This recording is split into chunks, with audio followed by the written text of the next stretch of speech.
Mm.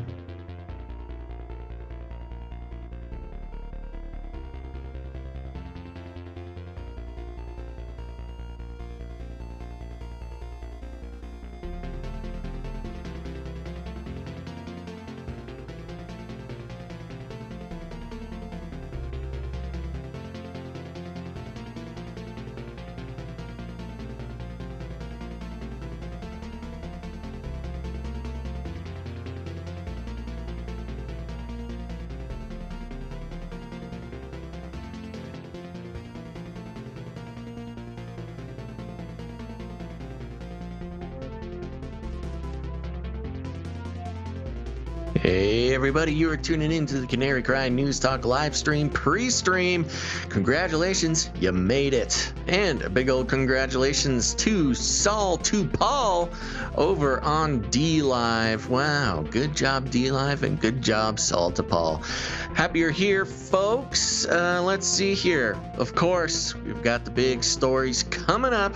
FAUCILEAKS, baby. But I want to remind you, make sure to follow us in multiple locations. It's the only way to make sure you don't miss a show. Of course, we got another couple strikes the other day to kind of cut off some of the YouTube feeds. And so you're going to want to make sure to follow us on Twitch and Odyssey and Rumble. And we're all over the place, baby. You can visit linktree/Canary Cry News Talk, linktr.ee/Canary Cry News Talk for all your Canary Cry links, baby. Make sure to do that. Let's see here. We're about to get started, so I want to remind you, stay hydrated and let's get going.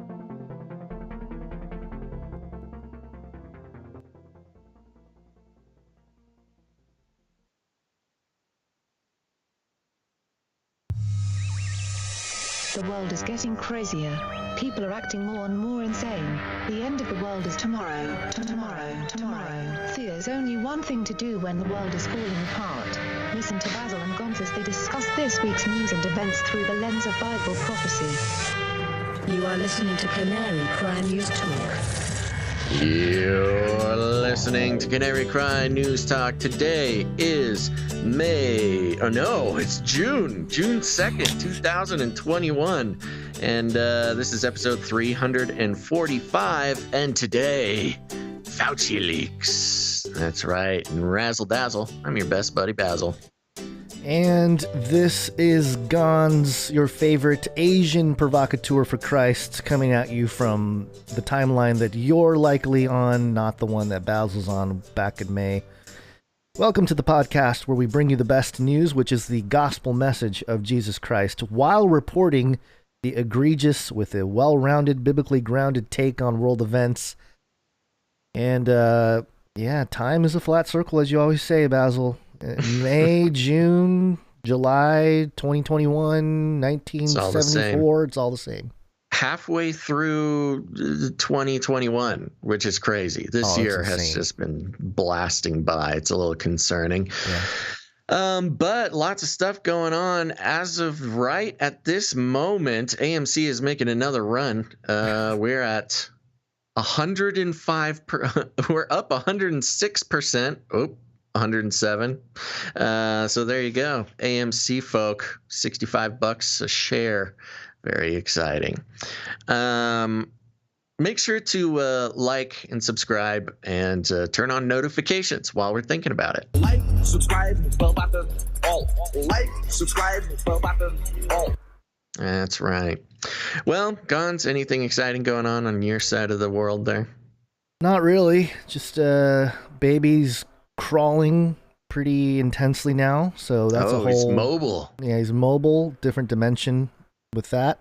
But also, he's starting to realize that he doesn't have to sleep at night, or he doesn't have to take naps. So... What are you going to do? Punish him? No way, Jose. I can't punish him yet. He doesn't understand punishment. I know. But, he'll just... And he knows it. I know he knows it. He looks at me and goes, "You can't do nothing to me. What are you gonna do, daddy?" Yeah, I was watching some Over the Top with him, just trying to get him used to the idea that you never give up. You always go over the top. Which I sent you clips because you hadn't seen the film. Yeah, And, no, never seen it, and wish I hadn't. How dare you? How dare you? Are you going to explain this movie to people? Because I think people know about Over the Top. It's a Sly Stone. I don't think they do. I didn't. He's a trucker guy. He is, you know, I think he has like a divorce or something. He's in an arm wrestling tournament with all these big dudes. Mm-hmm. And then he wins. Yes, it's a very intense Sylvester Stallone arm wrestling movie. It's like the Karate Kid of arm wrestling. Yeah. And I mean, it's pretty much every Sylvester Stallone movie, but instead of, you know, exciting things like karate or boxing or whatever, it's just arm wrestling. As intense, though. He gets very sweaty. He's a glistening man while he's arm there's wrestling. Lots of screaming and yelling. Yeah, it's the real deal. Anyway, that's enough of that. How about you? Did you have anything exciting happen the last couple days? I don't think so. No, I've got a DMV appointment later today. That's exciting. Yeah. So, well, you know, partially while we're going to be on a little bit of a time limit today. Yeah. Well, you know, just to dive into it, somebody, you know, I've been talking to people. There's been some folks, some normie people that were very much on the Donald Trump is a racist train, you know? Mm-hmm. And I was kind of like, so what about Biden? And they're like, well, I don't think he's a racist. Did you play them he doesn't want his kids growing up in a racial jungle clip? Well, the problem with that clip is it's old. That clip is old, but we got something fresh. Or poor kids are just as good as white kids. Yeah, I think this is the one. This is along those lines. All Biden right. discusses closing racial wealth gap. The data shows young black entrepreneurs are just as capable of succeeding given the chance as white entrepreneurs are. But they don't have lawyers, they don't have accountants, but they have great accountants, Basil. This show is dedicated to accountants. If you were listening on the last episode, we try to dedicate episodes. No, to, not the show, or just the producer episode segments. Yeah, yes. the producer segments. Anyway, let me continue on here. So far, okay, so Biden is saying black entrepreneurs don't have lawyers or accountants. Lawyers, they don't have accountants, but they have great ideas. Does anyone doubt this whole nation would be better off from the investments those people make? And I promise you, that's why I set up this National Small Business Administration that's much broader, because they're going to get those loans. So, yeah, there you go. Biden. Yeah, got to trap those. We got to make sure to trap those black entrepreneurs into debt. Yeah, number one. But number two, what data is he looking at? He always just busts out stuff. I got cards. I got data. He's got all this stuff. What is this data? What is... I don't know. I'm pretty sure if you're an entrepreneur, regardless of what color you are or what, you know, epidermal shade you are, you can probably have access to a lawyer or an accountant. But, yeah. Well, you know, it's just him blabbing on. And it's funny because that comment can go either way. Because on one hand, he's trying to be all woke, you know, the black entrepreneurs are just as capable as white entrepreneurs. They just don't have lawyers and stuff. But they have ideas. It's like, yeah, he's trying ideas. to be all woke. But on the other hand, it's just incredibly racist. It's super racist. If you, even on the social justice side, let's take the perspective of a social justice warrior. That, you know, the idea of Biden saying that they are just as capable, even putting it in those terms is like incredibly insulting. Yeah. If only these black people just knew how to get a lawyer or an accountant. It's kind of like the driver's license thing. Like, oh, black people can't get a driver's license. What? What are you talking about? That is the craziest thing I have ever heard. All right. Well, I guess no surprise there. No surprise, but just it's one of those things that I think I played this for my friend there, and they didn't think it was racist. So yeah. Well, what are you gonna do? They're trained. They've got their blinders on. The Biden can do no wrong blinders. Yeah. But you know what's more important than this guy is Flippy. Flippy update. Do you want fries with that? That's right, folks. Time for the Flippy update. If you're new to the show, let me tell you, Flippy is the colloquial name for the disembodied robot arms that are taking our jobs, enslaving our children, and flirting with our spouses. We use talking about Flippy as a way to explore all the new, fun, and exciting ways that robots are taking over the world. Now there's nothing we can do about it. Today, Gons, I'm taking this article from EarthSky.org. And we're checking in on the Canada Arm or Canadarm 2 versus China Arm 1. Of course, we reported on China sending up their own giant robotic arm to their space station last week. But we're still very proud that Canada has the largest robotic arm in space. They did it. It's very impressive, and we love you, Canada, for your contribution. But some trouble in the space arm space, I guess. The headline is Lucky Strike. Space debris smacked ISS robotic arm. Oh, no. The Canadian Space Agency, CSA, confirmed on May 28, 2021, that a piece of space debris smacked into the robotic arm on the International Space Station, creating a noticeable hole in the arm. This hole is noticeable. CSA provided the arm called Canadarm 2 to ISS. It's been in service in orbit since 2001. A routine inspection on May 12th revealed the hole, CSA said, adding that near-term operations should not be affected. CSA called the hole a lucky strike, given the relatively small size of the arm, which is 57.7 feet long, but with a diameter of only 14 inches. CSA said, while the utmost precautions are taken to reduce the potential for collisions with the ISS, impacts with tiny objects do occur. Experts from the Canadian Space Agency and NASA work together to take detailed images of the area and assess the impact, which occurred on one of Canadarm's 2's boom segment. Despite the impact, results of the ongoing analysis indicate that the arm's performance remains unaffected. That's right, Canadarm 2, unaffected. You got a hole punctured through you through some space debris, and you're still chugging on. That's that Canadian grit that I like to see. The damage is limited to a small section of the arm boom and thermal blanket. Canadarm 2 is continuing to conduct its planned operations, including hoisting Dexter, the space robot, into position to replace a faulty power switch box, remote power control module. NASA and the CSA will continue to gather data to conclude the analysis. Near-term robotics operations will continue as planned. Then it goes and talks about space debris and how dangerous it can be. But I think it's a little bit of a distraction, Gons. They go on for like 3 paragraphs about space debris and how dangerous it is. But we all know who the biggest perpetrator of space debris is. And China. that is China. That's right.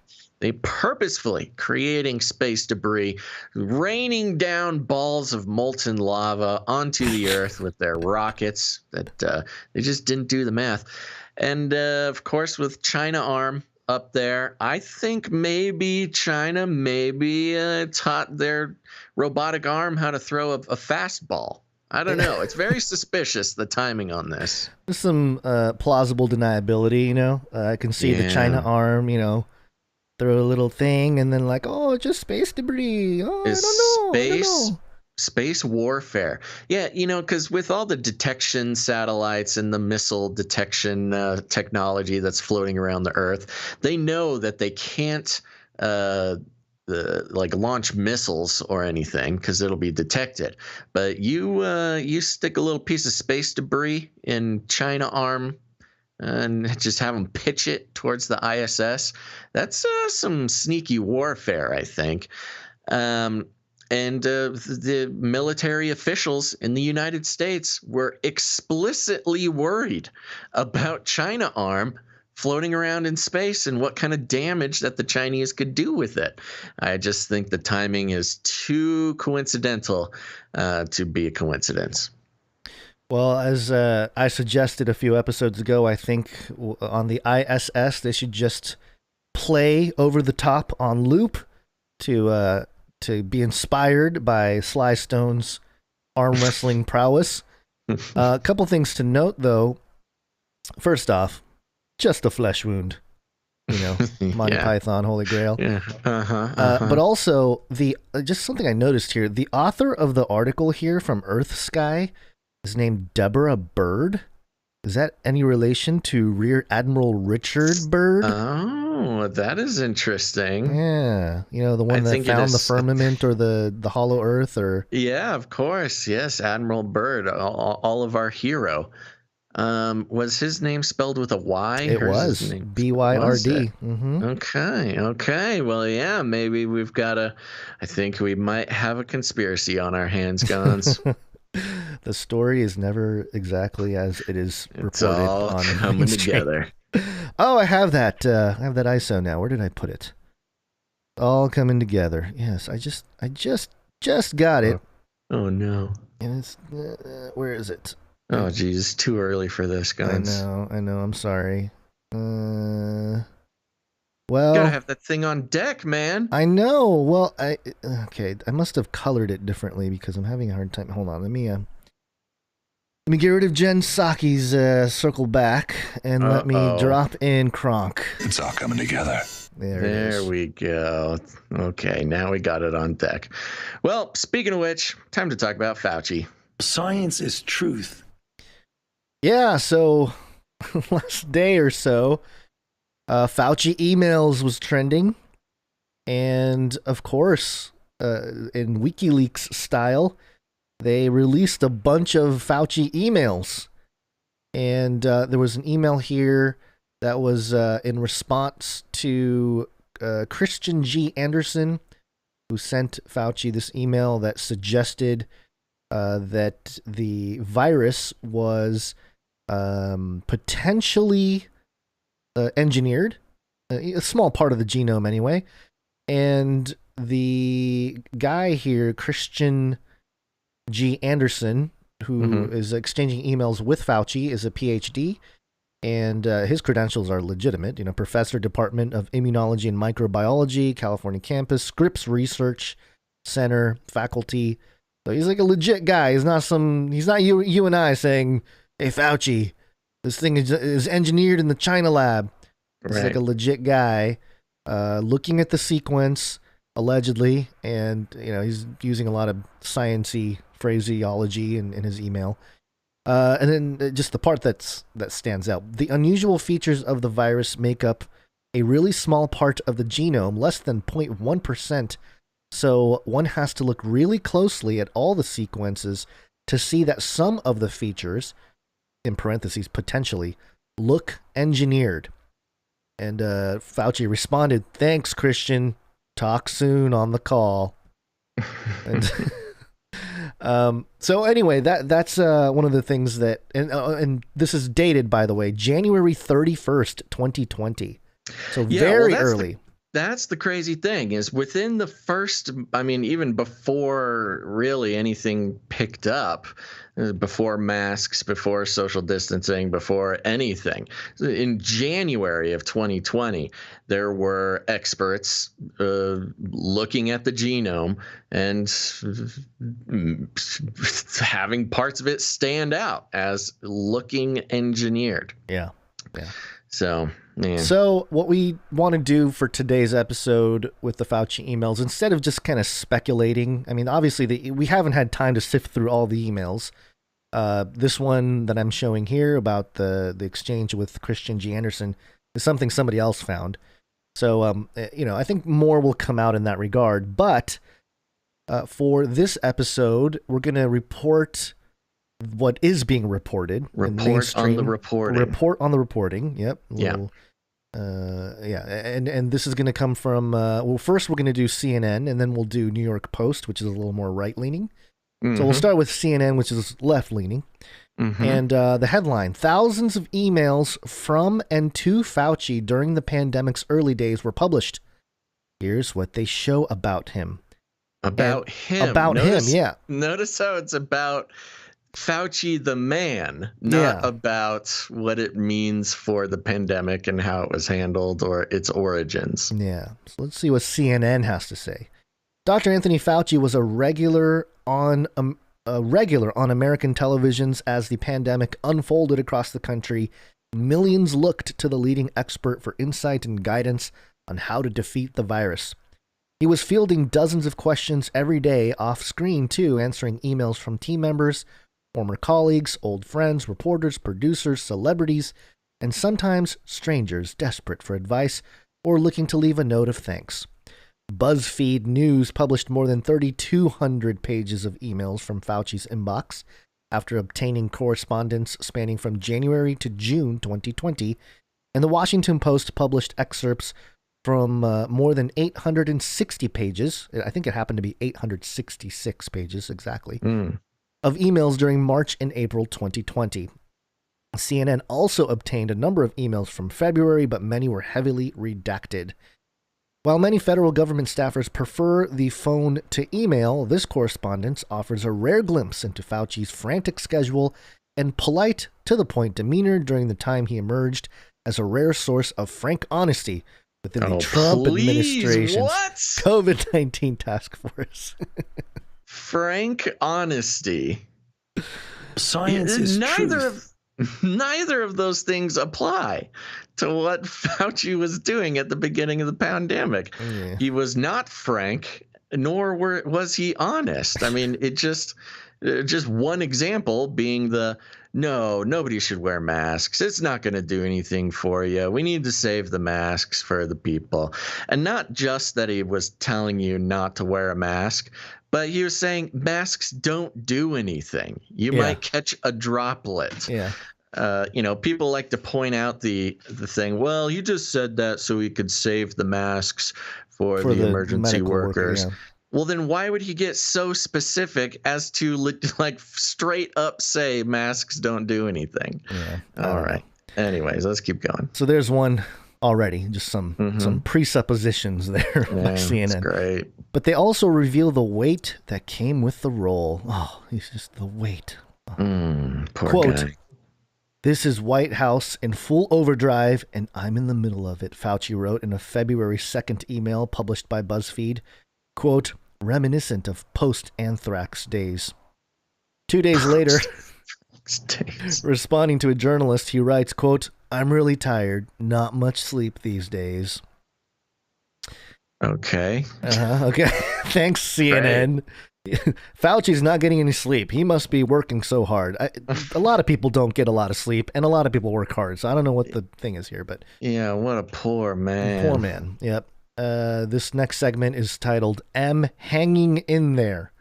The director of National Institute of Allergy and Infectious Diseases and a doctor for the National Institute of Health for more than 50 years, Fauci had worked under 6 U.S. presidents, including then-President Donald Trump, before he became the public face of the federal response to COVID-19. It didn't take long for questions to come streaming into his inbox, often from news stations across the globe and radio shows asking for several minutes of his time for an interview. Several minutes of his time. Howard Bauchner, editor-in-chief at JAMA, emailed Fauci on February 5th with a note at the bottom, quote, "You surviving, worried a bit about your workload." Oh, gosh. Hanging in there, Fauci replied, according to the emails obtained by BuzzFeed. Quote, "Feels like my internship and first-year residency when I was on every other night and every other weekend, but actually never left the hospital because the patients were so sick." Oh, he's such a hard worker. Several weeks later, National Institutes of Health Director Dr. Francis Collins, Fauci's boss, attached a short reminder at the end of his email to Fauci: "Get some sleep." Boss telling him to get some sleep. In an interview with CNN's Wolf Blitzer in June, Fauci called the work exhausting. Quote, I'm chronically fatigued. I don't get a lot of sleep, he said. I'm constantly briefing, talking, doing things, hopefully getting the right cause out. And if the exhaustion ever turned to frustration, Fauci certainly never let it show. Okay. His exchanges, however short, always seemed pleasant. Let us discuss, he'd signal to his team with a new request when a new request came in. Thank you for your note was often his response to the scores of thank you notes streaming in. This is just like a Fauci lapping here. Yeah, what? He said thank you in emails. It's so interesting because they're like FOIA requests, Fauci emails, leaks, and then CNN is like, oh, it just shows how hard he was working. Such a hard worker, such a nice guy. He says thank you in professional emails. Yeah, this is really disgusting. It's pretty sad. Despite a plate already overflowing with a pandemic raging out of control, Fauci found the time to respond to notes of support and questions for medical advice, even when they came from complete strangers. Oh, yeah. Doing his job. He found time to do his job while he was doing his job. This makes me wish we had emailed Fauci so we would show up in the emails. Oh, wow. That is a great point. Yeah. And then we can... Yeah, we can. Yeah, you can search. Make sure to search Canary Crime News Talk on the Fauci email search database. Yeah, somebody might have mentioned it. I was listening to Canary Crime News Talk, and they were claiming. All right, I'm going on show. here. They've got a lot of great things to say about you. When someone reached out on March 4th with a question on whether pneumonia vaccines could provide some protection against severe COVID-19, Fauci responded in detail about an hour later. Quote, oh my God, the person wrote back, according the emails published by BuzzFeed. Come on, CNN. According to the emails, right? Quote, I honestly never expected you to reply, and I thank you from the bottom of my heart for being so generous. Oh, look at him. So generous. Such a generous guy. Hey, I guess if we respond to emails, we should expect the same kind of treatment now, right? Because I know we don't do great on responding to emails, but anytime we do, we should expect like oh my gosh, we didn't expect you to reply. And then like a news outlet to tell everybody how awesome we are for responding to emails. Yeah. When a doctor emailed him in late February suspecting a patient may have coronavirus, Fauci advised on next steps. The email published by BuzzFeed shows, quote, do not hesitate to call or email me, he signed off. To those who reached out fearful of what could be coming, Fauci was honest both about what experts knew and didn't know. Quote, the really critical issue is what the mortality rate actually turns out to be, he wrote in a March 2nd email published by BuzzFeed. Quote, I am hoping for a considerably lower mortality rate, but that might be wishful thinking. Whatever it turns out to be, the major tools that we have are public health measures, particularly social distancing, which we have to start doing now. At the time, he said one vaccine candidate was soon starting their phase 1 trial, but added a, quote, vaccine is out of the question for at least a year or more. Oh, it turns out March not quite 2nd. the case. Yeah. March 2nd. Hold on. This is something to compare the timelines, because didn't we go through the timeline of when they started phase 1? Was that in March? I don't remember now. They started phase 1, I believe, it was announced as like an official public health emergency on March 3rd 10th. or 4th. That was 10th. Okay. No, and then the first trial. Wait a second. Yeah, and then I believe it was the first vaccine trial started on March 7th. Yeah, I'm just trying to think back. It was a couple episodes ago we went through some of the timelines here, and it was pretty startling to see how early they had actually started the phase 1 trials. They started the phase 1 trials, I believe, of the vaccine about 3 days after it was considered a pandemic or whatever. Right. Public health emergency, I think it was even maybe. Before, if I'm not mistaken, because January, okay, so February, I'm looking at the thing. March 11th is when the World Health Organization declares COVID-19 a pandemic. Okay. And that Moderna Teen Cove study, remember that? Yeah. That's the one that outlined that, let's see, hold on, March March 16th was phase 1. So, okay. So March 2nd email. All right. Okay. Yeah, so it was a couple days later. Yeah. But yeah, I mean, it's pretty funny is in his emails, vaccine is out of the question for at least a year or more. Well, didn't quite make it a year. I guess it was in the question, Fauci. I have never been muzzled. Next segment here. The veteran doctor earned scores of supporters and detractors as he held firm against an at times overly optimistic Trump, who frequently sought to downplay the severity of the pandemic. Fauci and Trump disagreed on how to approach the pandemic, what the correct message was for the American people, and how to balance reopening with preventing further contagion. Through it all, Trump insisted he respected Fauci, but disagreed with his approach. But at their relationship's low point, Trump suggested he was considering firing him. Attacks from Trump's allies led to enhanced security. In August, Fauci told CNN's Sanjay Gupta he had to get security protection after his family received death threats and harassment. When a Chinese health official reached out in concern, Fauci, a Chinese health official reached out to Fauci, concerned. He replied, quote, "All is well despite some crazy people in this world," according to an April email obtained by BuzzFeed and The Post. Despite it all, Fauci maintained he was never influenced by politics or deterred from speaking the truth. When a columnist emailed in late February asking whether Fauci had received orders to get approval before speaking publicly about the virus, Fauci said, quote, "I have never been muzzled or told that I could not speak out publicly about anything during this administration," according to emails published by BuzzFeed. After, what's interesting is, like, especially after, like, the whole WikiLeaks deal, there's this presupposed assumption that anything you say in an email is absolute fact. It's like absolutely true. And while we can compare what Fauci had said publicly with maybe what he was saying in these emails, you have to also remember that, like, he's going to play politics in emails too. He's not necessarily going to, let's say he was briefed. He's not going to tell somebody in an email that, like, oh right. Yeah, actually my Illuminati handler told me, whatever. Right. So just, keeping that in mind. After a March 1st email from a psychologist expressing concern about whether Fauci was being censored, he responded, quote, "I can assure you that I am not being censored."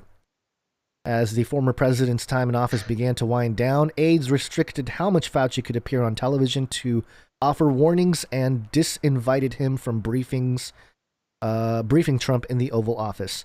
Their turbulent relationship stands in stark contrast to President Joe Biden's elevation of Fauci to chief medical advisor, a role where he's been free to promote public health advice without scorn from the Oval Office. During his first press conference under the Biden administration, Fauci signaled the days of overconfidence and loose facts were over.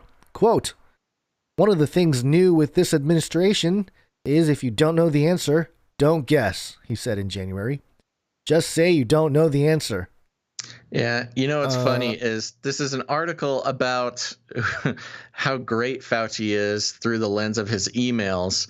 And then at the end, they just like, oh, yeah, and then he said this thing during a press conference, and here's some good stuff about Biden. End of article. Yeah. By the way, there's like there's nothing that suggests there's anything worth questioning other than, not even paying attention to. No, forget questioning. Yeah. Nothing of note in the emails except for, wow, Fauci is really a generous, hardworking guy. He's working so hard. He's not getting enough sleep. So glad we had this FOIA request come out so we can know how generous and such a good guy he is. I mean, I guess, CNN must know their audience at this point, and it's almost like they're just writing to confirm whatever bias exists in their audience's mind. It's just there's no objective. A feel good.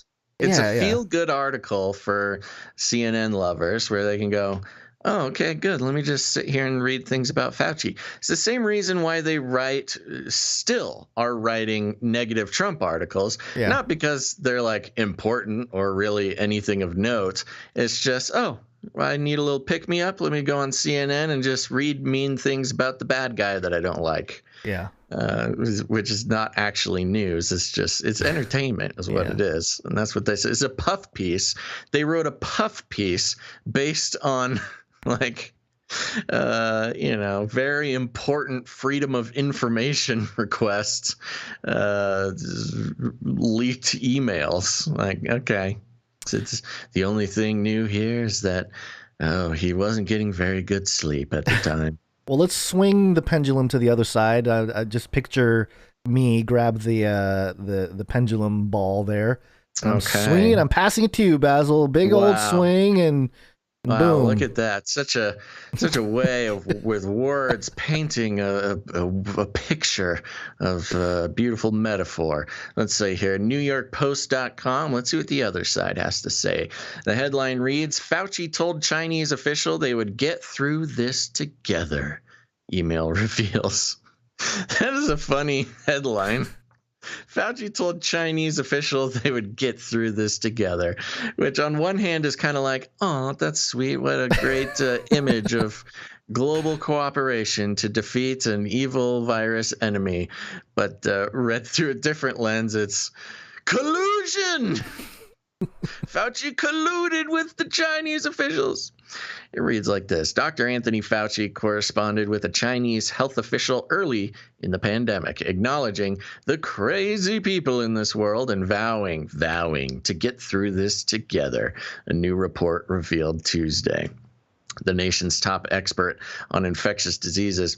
Now, of course, they're starting out with this Chinese thing because it's a nice little trigger for everybody who is now aware that the Chinese see there is evidence to show that the coronavirus was engineered in a Chinese lab, the same Chinese lab that Fauci approved funding to, and also chatting, saying we're going to get through this together.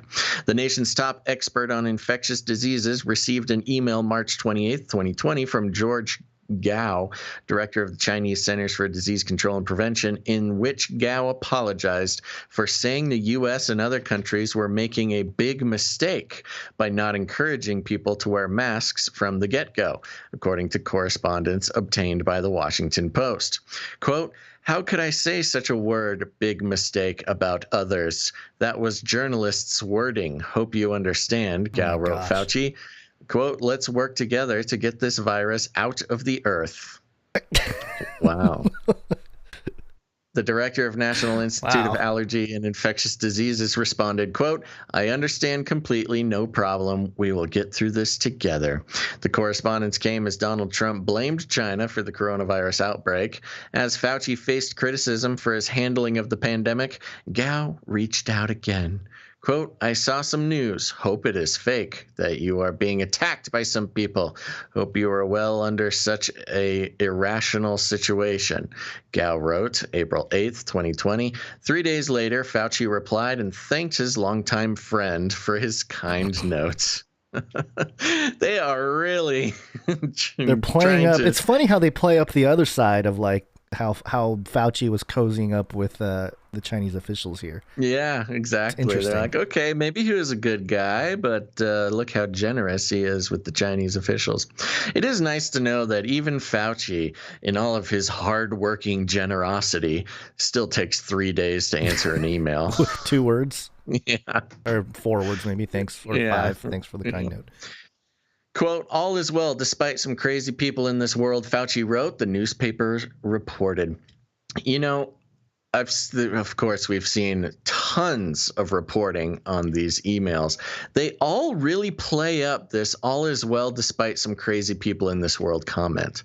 That's like the most quoted section from his emails, which is strange. Maybe besides the virus is engineered comment. Yeah. The exchange was among more than 866 pages of Fauci's emails from March and April 2020 that the newspaper obtained through a Freedom of Information Act request. Interesting how it's only emails from March and April. Mm-hmm. He wrote 866 pages of email in March and April. That's insane. 866 divided by 60. Let's see. It's about, jeez, it's like what is that? I guess that's only about 15 emails a day, maybe. I don't know. Yeah. You do the math, Gons. Oh, okay. Sorry. I'll do it. In the email trove, Fauci also corresponded with an executive at the Bill and Melinda Gates Foundation, a medical director of the National Football League Players Association, and documentary filmmakers working on a Disney-backed documentary film about him. Oh, yeah, we saw that. In his correspondence with Gates, advisor Emilio Emini, the executive raised concerns about Fauci's health. Quote, I see you on TV almost every day, and although you continue to have considerable energy, I am seriously worried about you. Emini wrote in an email on April 2nd, 2020, quote, the nation and the world absolutely need your leadership. Fauci then responded in the early hours of the following morning saying, quote, I will try to engage as much as I can given my current circumstances, while adding he was, quote, enthusiastic about moving forward on a collaborative and hopefully synergistic approach to COVID-19. Yeah, Fauci told... Before you go on, 866 divided by about 60 days there, it's about 14 and a half emails per day. So dang, that was some pretty good fast math I did, if I do say so myself. It's not too bad. But that's not, especially if he's just kind of doing quick replies, that's maybe you can get through 14 emails like that in, I don't know, an hour. I wouldn't know. It takes me a month to send 15 emails. I know but like with his little quick thank yous and blah, blah, blah, that doesn't take much time. He's so working generous. So hard, though. I don't know where he gets the time. He must have a clone. Yeah. Fauci told the Washington Post that he has maintained a long relationship with Gates. Bill Gates! Don't want to get too connected with Gates, Fauci, who has been the subject of recent reports that reveal that he allegedly made unwanted advances on female employees at both Microsoft and his foundation. I love New York Post. Just dig in at Gates. Good job, New York Post. Just to remind everybody who Bill Gates is, That is very funny. Yeah. Oops, what happened here? Oh, sorry about that. Something weird happened. Yeah, well, in about, the two talk about every 2 weeks and remain in touch about how to get COVID-19 vaccines to the rest of the world, he said. The email trove also revealed that Fauci kept in close contact with White House officials over the 2-month period, the newspaper reported. No kidding. Just before Easter, he exchanged emails with Mark Short, Vice President Mike Pence's chief of staff, where he wished Short a peaceful and enjoyable day with your family. What in the world? Why are they pointing this stuff out? It is so strange. It's like New York Post is even getting on the Fauci's a good guy train. I don't know. I mean, what is the point of that? He emailed Mike Pence's chief of staff and said, have a peaceful and enjoyable day with your family. Nothing else. Well, like, what was the conversation before that? I don't. Well, number one, doesn't matter. Number two, according to the right, remember Pence betrayed Trump. So good call. So okay, so they're connecting him with the traitor Pence. Okay, yes, sorry, I'm getting. I just got a text from my wife. Sorry. Okay. Yeah, keep going. Fauci, however, would later publicly complain in June that the White House had sidelined him. Quote, as you probably noticed, the task force meetings have not occurred as often lately, and certainly my meetings with the president have been dramatically decreased, he said in an interview with Strat News in June 2020. Fauci also expressed dumbfounded disbelief at the public's fascination with him. In response to an article forwarded to him about his cult following, he replied that it was, quote, truly surreal. Hopefully this all stops soon, Fauci wrote to a colleague. An out-of-context quote. In another email, Fauci forwarded a Google alert notification for his name that contained an article titled, Cuomo Crush and Fauci Fever. Sexualization of these men is a real thing on the internet. Oh, gosh. Jeez. He's sharing around articles about how people find him sexy. Quote, "It will blow your mind. Our society is really totally nuts," Fauci wrote in an email to a redacted recipient, encouraging them to click the link to the article. It's probably Bill Gates. Yeah, I wonder if Bill Gates feels a little left out of like the sexy pandemic man club.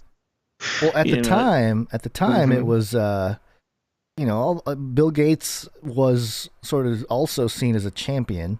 So maybe now he feels left out, but. Well, I don't think, no, because there was the Cuomo-sexuals, and then there was Fauci fever, and those were two sort of, memes on the internet. There was no Gates version of that. He was sort of like a, I mean, I guess he was exactly what he is, which is sort of like a weird-looking nerdy guy, which is fine. He's married, along with Cuomo and Fauci, I guess, at that case. I don't know. Poor Gates. Nobody thought he was sexy during the pandemic. Fauci told the newspaper that at one point during the pandemic, he was receiving around 1,000 emails a day. Oh, replying to 15 of them doesn't sound so generous anymore, does it? Also, where do you find Fauci's email address? I got to get that. Quote, "I was getting every single kind of question, mostly people who are a little bit confused about the mixed messages that were coming out of the White House and wanted to know what's the real scoop," Fauci said of the correspondence. Quote, "I have a reputation that I respond to people when they ask for help, even if it takes a long time, and it's very time consuming, but I do," he added. Still such a nice guy, Gons. Yeah, I'm a little surprised. I mean, maybe it was I don't know. Maybe they're trying to the premise here being like, he played the nice guy, but we know he's evil. I don't think they're doing that. I don't think New York Post is doing that. Yeah, I mean, I think they pulled the obvious strategy at the beginning with connecting, warming them up a little bit too closely with China. I think the Pence connection was on purpose, but I wonder if there's just not too much to really dig into. Now, notice how they pretty much just reported on what he emailed out, just stuff that he said. Because, even with this engineered virus thing, that wasn't from him. And the responses that we do see on some of the leaked emails that are available, for instance, like the one from Christian Anderson, where he was telling Fauci that it could be engineered, or a small percentage of the genome looks engineered. Even his response to that is like, "Thank you, we'll talk later," and stuff like that. So, I want to know what the email address that this is coming from, because it's a FOIA request. Is probably from his, Dr. Fauci. Yeah, like the government email. NIH.gov. Yeah. In which case, there wouldn't be much. If he's smart, which the guy is smart, okay, you might not like him, but he is sort of an evil genius, and smart people don't say things on their work email that could be FOIA requested. Whoa, are you calling Hillary Clinton not smart? That wasn't on her government email. That was on her personal email server. So, I mean, just to be frank, it would surprise me immensely to learn that Fauci didn't also have his own email server. Yeah. So, I think he's actually kind of stoked for this FOIA request email thing to come out, because, he's not going to put anything condemning on his official government email account. Yeah. And I think that's just kind of what we're getting here. There's really not much stuff. And the stuff that is interesting is coming from other people to him. Right. And he makes notably short work of replies. Yeah. Without addressing any of the information. So I think he played his cards pretty well with this email account. Yeah. Yeah, not surprising really. The only other article, we're not going to read the whole thing. I'll just highlight. is from the Washington Examiner. Rand Paul takes victory lap on Fauci criticisms, calls for his firing after newly released email dump. And I did see the tweet. Senator Rand Paul tweeted out, "Told you," with googly eyes, the looky eyes. Uh-huh. I think he was... Here's a shout out to me. Yeah, shout out to you. Hashtag fire Fauci. And then the next tweet following it, "Can't wait to see the media try to spin the Fauci FOIA emails." Well, there you go. I guess that is a little spinning. They did it. They've spinned it. But the Washington Examiner does go into the email with Christian Anderson from Scripps, the director of the Scripps Research Institute. And, quotes the same thing we highlighted about the potential engineering. But it does add here, in a paragraph, Anderson's team eventually published a peer-reviewed paper that concluded it believes, quote, that any type of laboratory-based scenario is plausible, end quote, but noted further research into the issue, quote, could swing the balance of evidence to favor one hypothesis over another, which is to say that, it's plausible. It's not just unknown. It's like plausible, but also we need more data. It's just kind of a cop-out. Well, they always say we need more data. But that's science. Scientific papers are always like that. They're like, we need more information. Well, so, the worst part about that, the gross part about that is people saying, oh, see, they said they need more data, so therefore it wasn't engineered. It's like, right. Okay, guys. Well, it could go the other way, too. They said it was plausible, which means that it was engineered. I mean, I think just Occam's razor, when you look at the whole situation, is that there's a virology lab in Wuhan. Like, right. I don't know. Well, that's what I push back against that, because yes, if it is plausible that a virus was engineered, it was probably engineered. Like you don't like if you I don't know, let's say I can't even think of a good metaphor, but I mean, you don't find viruses that look like they could have been engineered that aren't engineered. I mean, that's the whole thing. You find a clue. Yeah. You go off of a clue. Anyways, let's keep moving. Well, plausible, the definition of plausible being reasonable or probable. So it's basically saying, probably it is engineered. Reasonable or probable. Yeah. Anywho, what time do you have over there exactly? As of right now, it is noon 07. Noon 07. Okay. Mm-hmm. Yeah. Because I know your computer time has gone through the time warp, and whatever time you look at is off. I don't know what. Yeah, it's completely random now. It doesn't even have like a pattern. It's just on its. The thing that's strange to me is even when you go online to like look at the time, like what is the time in the world right now, you get a different time. So I don't know what's going on. Well, I was going to bring this up. I don't know if we talked about it before, but if you search PST time exact, that's Pacific Standard Time, versus searching Pacific time exact. Yeah. And I'll go off of time.is, time.is, which is a genius URL. They distinguish between Pacific time and Pacific Standard Time, which I had never known that there is a distinction between that. And Pacific Standard Time is an hour behind Pacific time.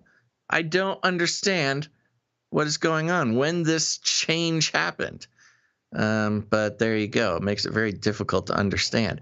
If somebody has any information as to why Pacific Standard and Pacific Time are different, and Pacific Time is correct and Pacific Standard Time is incorrect, please send us an email. It is blowing my mind.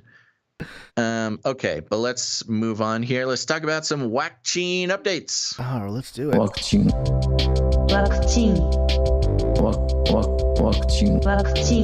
May I? Special. May I? Yeah. May I? May you what? What do you want to do? I want to get into this article. Okay, yeah. Yeah, go for it. So this is coming from WHO.int. It's the World Health Organization International, and got some great news, folks. Tracking SARS-CoV-2 variants.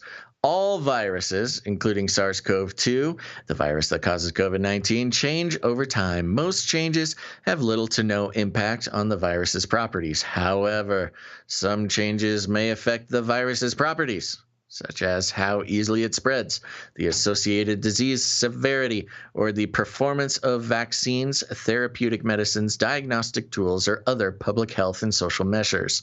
WHO, in collaboration with partners, expert networks, national authorities, institutions, and researchers and podcasters, have been monitoring and assessing the evolution of SARS-CoV-2 since January 2020.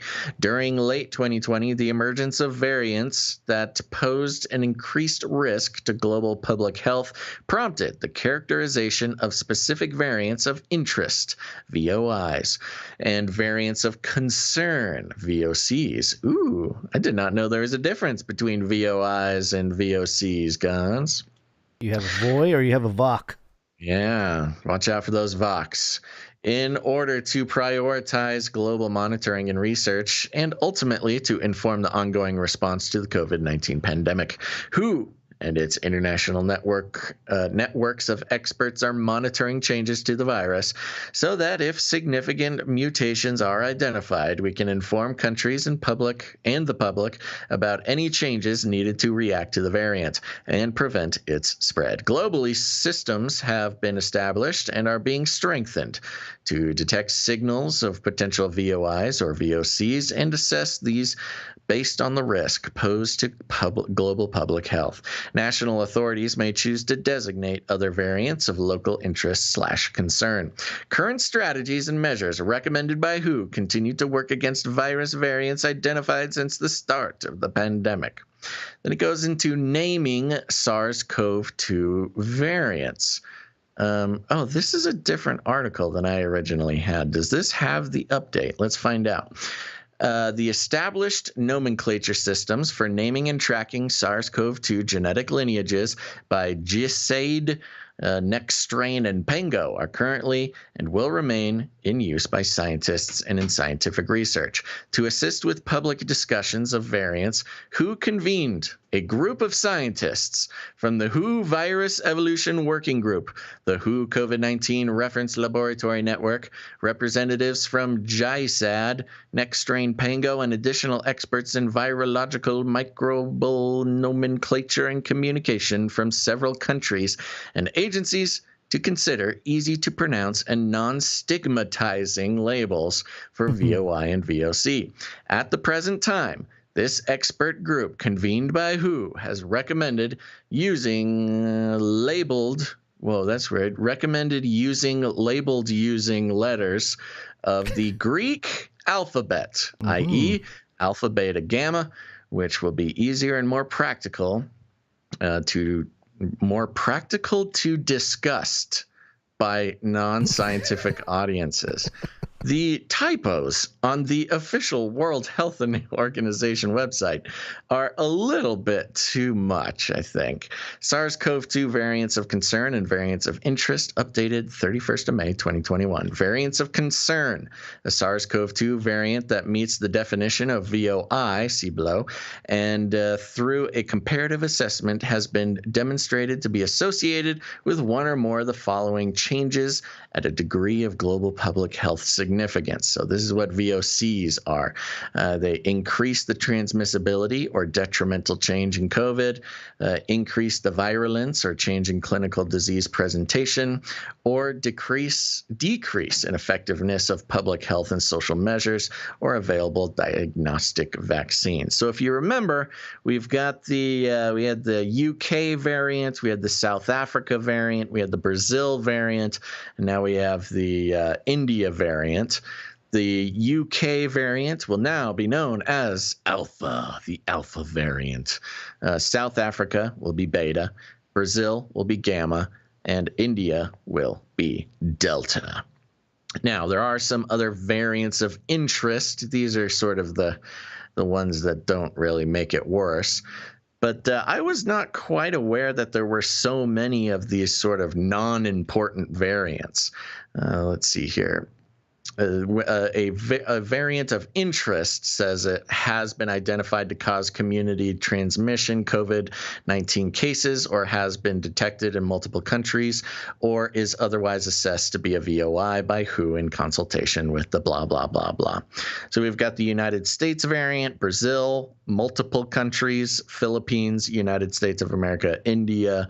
That's the B1427, the P2, B1525, P3. Anyways, they go down the thing. Epsilon, Zeta, Eta, Theta, Iota, Kappa. Now, in the article that I had read before, Gons, it went a little bit more into the process of these renamings and kind of the process that the council had gone through. It took them months to come up with this idea. I'm going to try real quick the naming of variants. While you're looking for that, let me just point out, this is what jumped out at me, is that there's an old story that was written by Aldous Huxley, and it's titled Brave New World. Ever heard of it? Ever heard of Brave New World? And they have a caste system. Yes. And their caste system is based on the same Greek alphabets here. You have the alphas, the betas, the gammas, the deltas, the epsilon. And I don't know. I just thought it was weird. I thought it was weird that they would use that particular set of titles to come up with these labels. It is a loaded set of terms. Yeah. I mean, alpha, beta, these are all things. Of course, you've got like alpha males and beta males, or, A-type personalities, B-type personalities, these things. The Greek alphabet, certainly, while it does have sort of maybe the easiest access and crossover between the scientific community and the public at large, everybody kind of understands the naming convention of the Greek alphabet. Yeah. And, is sort of the best balance between scientific-y sounding and not totally inaccessible to normal people, like we currently use B125, 847, P variant. I'll just mention that the United States, the one that was documented from the U.S., is labeled Epsilon, and in the caste system, Epsilon are the lowest ranking class in the caste system in Brave New World. They wear the color black, and they complete the more simple jobs in our society. Epsilons are illiterate and have very low intelligence levels. Ooh. I don't know if that's... And then, of course, Alpha being UK, very arrogant, UK. Yeah, of course. They're always the alpha. Dang. So I can't find the exact article I was reading before. I should have just pushed it a little bit more. There. But what it is, so they convened this council of experts, and these are all experts who are like doing other stuff. And it took them months to come up with the idea of doing the Greek alphabet, which is like, it seems like about maybe a 45-minute meeting should have culminated in figuring this out. But they had so many other options. I was going to say, what are the other options? Like numbers, the English alphabet? Like what were they considering? Yeah, right. So that's kind of why I wanted to bring it up. I can't remember all of them, but one of them was numbers. But for some reason, they thought that wouldn't work, which, look, it's going to be fine. Numbers wouldn't work. They'll get confused with all the numbers. Nobody will get the numbers. And it was hilarious in comparison to the Greek alphabet thing, because they specifically mentioned, if we run out of Greek alphabet number or of Greek alphabet variants, then we'll think of something else, they said. So I forget, there's something close to like 26. I don't know if it's exactly 26, but if they run out of numbers, which means they're expecting a pretty large amount of variants. They kind of are like expecting it to just go on forever, which I don't know if that's normal or not. That may be normal. Shoot, I might have to look. But yeah, the numbers they thought was just too, just it wouldn't possibly work. Nobody would understand that. But there is also, part of the reason they wanted to rename it was because, it's basically social justice reasons. They didn't like how the India variant, the UK variant. They didn't want to identify the location. This is still Orange Man bad type of thinking, right? Like the woke thinking where it's like, we don't want the China virus. Oh, that's racist. Exactly. So let's not do that. Let's come up with the more. It directly parallels the don't call it the China virus thing. But what they don't realize, and I would have said this if I was in that meeting, by going with the Greek alphabet, this is Greek supremacy here. You're just. I was going to bring that up. It is weird, isn't it? Like, the Greek alphabet is not just some ancient alphabet. That is an actual alphabet that they use in Greece. Yeah. So they should, if they really wanted to do it, they should have done like some Chinese characters or something. Oh, see, it'd be really inclusive. Yeah. Really inclusive. Yeah. Hold on. I'm bringing up the article. Here it is. Okay, so the original one that I had read was from Stat News, and I'm just gonna browse it real quick. It's not too long because I want to point out some of the things that we were doing here. I'm gonna skip ahead because we kind of got the first part here. Here it is. Okay. Each variant will be given a name from the Greek alphabet in a bid to both simplify the public discussion and to strip some of the stigma from the emergence of new variants. A country may be more willing to report it has found a new variant if it knows the new version of the virus will be identified as Rho or Sigma rather than with the country's name, Maria Van Kerkhove, the WHO's coronavirus lead, told Stat in an interview. So part of it is they don't trust countries to actually report a new version because they don't want it named after them, which is, I don't know, might be kind of legit, I guess, but still weird. So let's. You know what it says here? This is borderline Nephilim update. It says in this Stat News article, I don't know if it's the exact same one. It says, for a while, the group considered names of Greek gods and goddesses. Yeah, I'm getting there. Okay. I'm getting there. That's the whole thing. Right. When the 24 letters of the Greek alphabet have been exhausted, another series like it will be announced. So we don't know. Once we hit 24, we'll just think of something else. A plan to simplify the nomenclature of the variants has been in the works for several months, led by WHO's Virus Evolution Working Group, but it was surprisingly tricky to come up with an acceptable system, Van Kerkhove said. Surprisingly tricky. The initial plan was to create a bunch of two-syllable names that aren't words. Portmanteaus, said WHO's Frank Konings, who leads the working group. That is the most insane initial plan. I mean, that is what COVID is. So that's an example. COVID is a portmanteau of coronavirus. And so, it's already kind of, coronavirus disease is the portmanteau of COVID. So they were going to make up a new portmanteau for every single variant that comes out, which is the worst idea. It's a horrible idea. Yeah. Because then you'd probably have repeat half of it, so you have to come up with a variant of the variant. Yeah, so you'd have COVID, then you'd have COVID. It's like, how many variants of that could you think of? But that was the bad pitch, That's the initial plan. That's a little the brainstorming. Bad pitch is really bad. What they came up with is not much better. That's how you start the brainstorming session with all these creative scientists. You throw out the worst possible option. Okay, let's continue. But it quickly became apparent that too many were actually already claimed. Some were the names of companies or locations. Others were family names. Combining 3 syllables didn't solve the problem, and 4 syllables became unwieldy. Can you believe the conversation actually got to 4-syllable portmanteaus? Like, of course this took months. See, the problem that they had is this was a panel of scientists and doctors and not PR people. Yeah.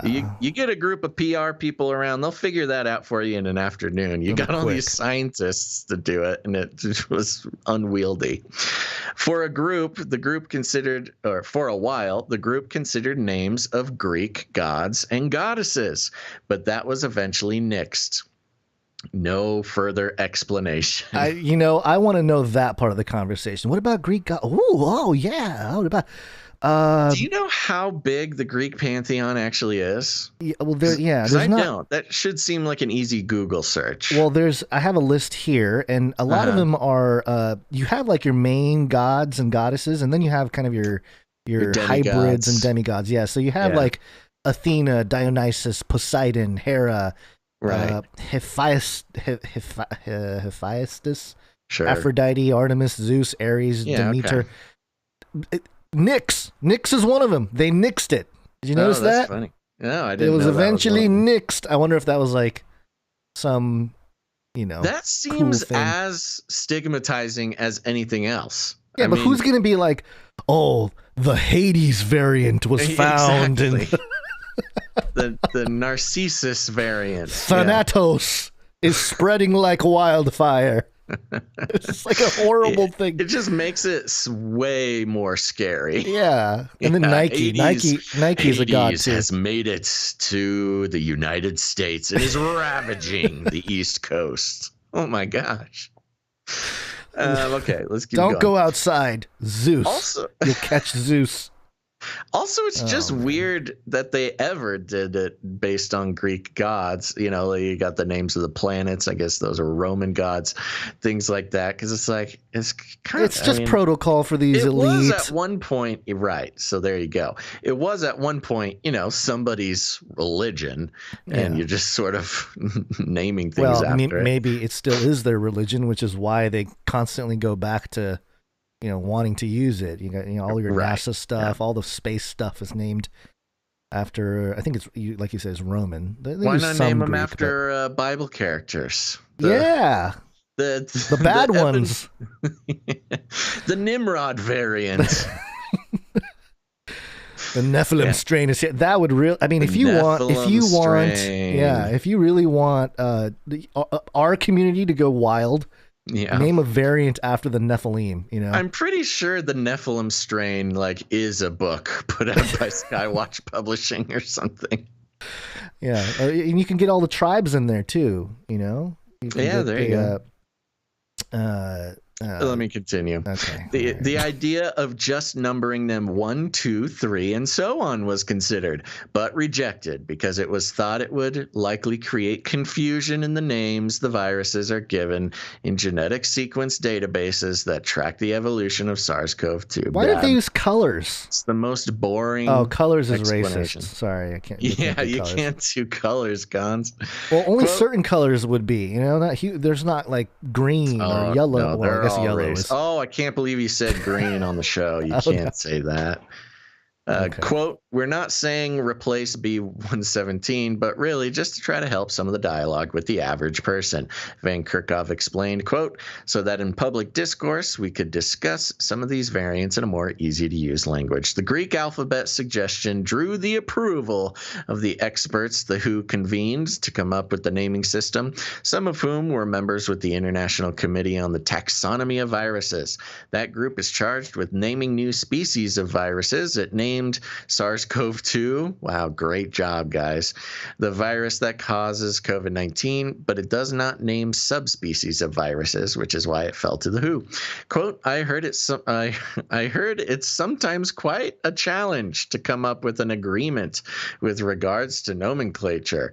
This was a relatively straightforward discussion and getting to the point where everybody agreed. Okay, Konings, thank you. So you had a really easy time at it, is what he's trying to say. And yet it took months to figure out.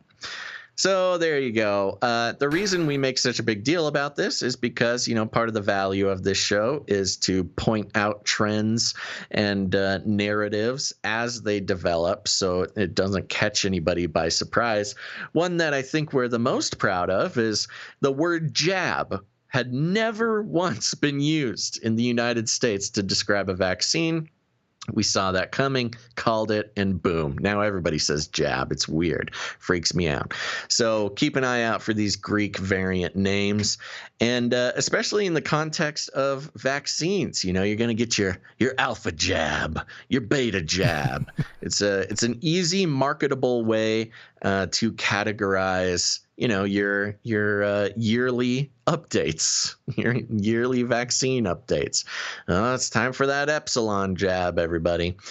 And then instead of getting your COVID vaccine batch number tattooed on your arm, you can just get the alphabet, the Greek alphabet. It'll be great. I still wish they did the Greek gods and goddesses, just so you can be like, oh, I got my Apollo jab, but I'm worried about the Zeus strain.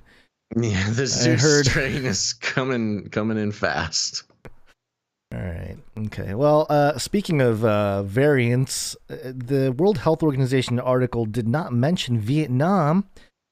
However, according to the Telegraph, Vietnam's very dangerous new hybrid variant may be fueling its worst outbreak so far. And it says here, Vietnam has suspended international flights from today into its capital, Hanoi, and commercial hub Ho Chi Minh City as it tries to control a suspected new hybrid coronavirus variant that it fears is fanning the Southeast Asian nation's worst outbreak of the pandemic. China has also tightened its border security as its neighbor, once considered a pandemic success story, now plans to test all 13 million residents of Ho Chi Minh City and tighten social distancing measures. Vietnam's plight follows a now familiar pattern of COVID-19 surges across Asia, most alarmingly in countries like Singapore, Laos, Thailand, and Taiwan that were praised for beating the virus in 2020, only to be caught out by a global vaccine shortage. A new variant's ricochet back from coronavirus hotspots. It's ricocheting back and it bounced back. Vaccine shortage? Yeah. On Saturday, the Vietnamese authorities revealed they had discovered a, quote, very dangerous new coronavirus variant that combines mutations first found in India and the UK and which spreads quickly by air. I wonder what Greek alphabet is assigned to this one. I didn't see it in there, so maybe it's a... Yeah, it hasn't caught on quite yet, apparently. Health Minister Nguyen Thanh Long said Vietnam would soon publish genome data of the newly identified variant, which he said was more transmissible than the previous known types, reported Reuters. His laboratory cultures of the new variant showed the virus replicated itself very quickly, possibly explaining why so many new cases had appeared in different parts of the country in a short period of time. And it goes into some numbers here. Vietnam has so far seen just over 7,100 COVID-19 cases and 47 deaths. That's very low, but more than 4,000 of these cases have emerged in an outbreak that first came to light on April 27th, and which has been detected in 34 cities and provinces. The World Health Organization, which has identified 4 variants of concern. Really? Only 4? An article we just read had like 9 of them. I think the variants, it had more VOIs than VOCs. Oh, okay, VOC. Okay. Emerging from the UK, India, South Africa, and Brazil is currently investigating Vietnam's findings. Maria Van Kerkhove, isn't she the one that came up with the names? Yep. WHO technical lead for COVID-19 said currently the variant detected in Vietnam was understood to be B1617.2 variant, more commonly known as the Indian variant, possibly with an additional mutation, but that more information will be provided when it was received. And it goes on. We don't have to get too into the weeds here with the story, but yeah, it's just interesting how one by one, countries of interest locked down. The pandemic has, it doesn't end. It never ends. It just kind of keeps going. It's interesting. It's musical chairs. They're identifying smaller and smaller amounts of cases, but reacting stronger and stronger to it. Yeah. So I believe China just had a lockdown in Guangzhou because they found like some small, like 12 cases or something. So they locked down the entire city. And then that's exactly what happened in Australia. I may be wrong on these numbers, but I think it was like 7 cases. I think it was 7 people infected or something. Were infected in Australia, and they locked the whole country down. So, you know, they still got this trigger happy control syndrome that they love, but it's just being activated by smaller and smaller amounts of COVID. So this is so transhuman, the whole deal, because ultimately where this is headed, if we're looking at the trajectory of things, is if you get sick, you are part of the old human race. You know, you must be vaccinated, you must upgrade, you must all these things, genetically speaking now. Yeah, well, especially since they're not reporting breakthrough cases anymore. Yeah. They're not recording them. Yeah, and somebody had sent us, and I appreciate the emails we always get. I can't remember who it was. I think it was on Patreon, actually. Someone sent us, there was a little conference, and you'll find the link to it in the additional story section at canarycrimenewstalk.com and the show notes there. But there was a virtual, something called the DNA Barcode Symposium. And basically their whole thing was, you know, trying to create barcodes for DNA to identify and catalog and everything else with all the various types of life on Earth. But ultimately, you know, having a barcode associated with your DNA is very dystopian. I mean, it's just straight up like, hey, well, what it's really reminiscent of is like 1990s theories about the mark of the beast. Yeah, yeah. You know, all the early sort of mark of the beast theories that were floating around, at least what I was taught during the, you know, the sort of fringy churches that I would go to in the 90s. They were like, oh, we're all going to have barcodes on our forehead, these evil barcodes, which is kind of why I chuckle a little bit at people who think not at them, but I chuckle at the idea that, you know, QR code is the mark of the beast, because really the QR code is just a different shape of a barcode, which is just a different shape of a set of numbers. And of course, but now shapes matter, Basil. Microchips and magnetoproteins that are looking a little bit closer to a legitimate theory, but I don't know. The barcode thing gives me a wonderful nostalgia for 90s Mark of the Beast theories. Yeah. Well, and something to just as a side note here, and we can kind of go into the last story before the break. But yeah, I found myself kind of, I guess I was triggered on Twitter. Oh, imagine that I was triggered on Twitter. Because somebody had posted like, hey, you know, there's magnetic nanosensors in the vaccines.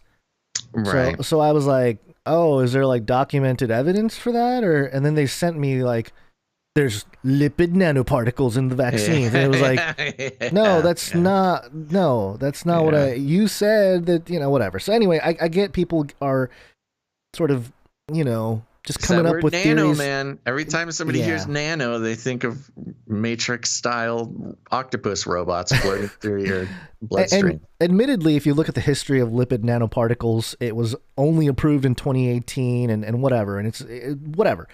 And they're weird, and they do have some strange qualities. They do. But they're not little robots. But that's not the same as what is it? Magnetic nanosensors.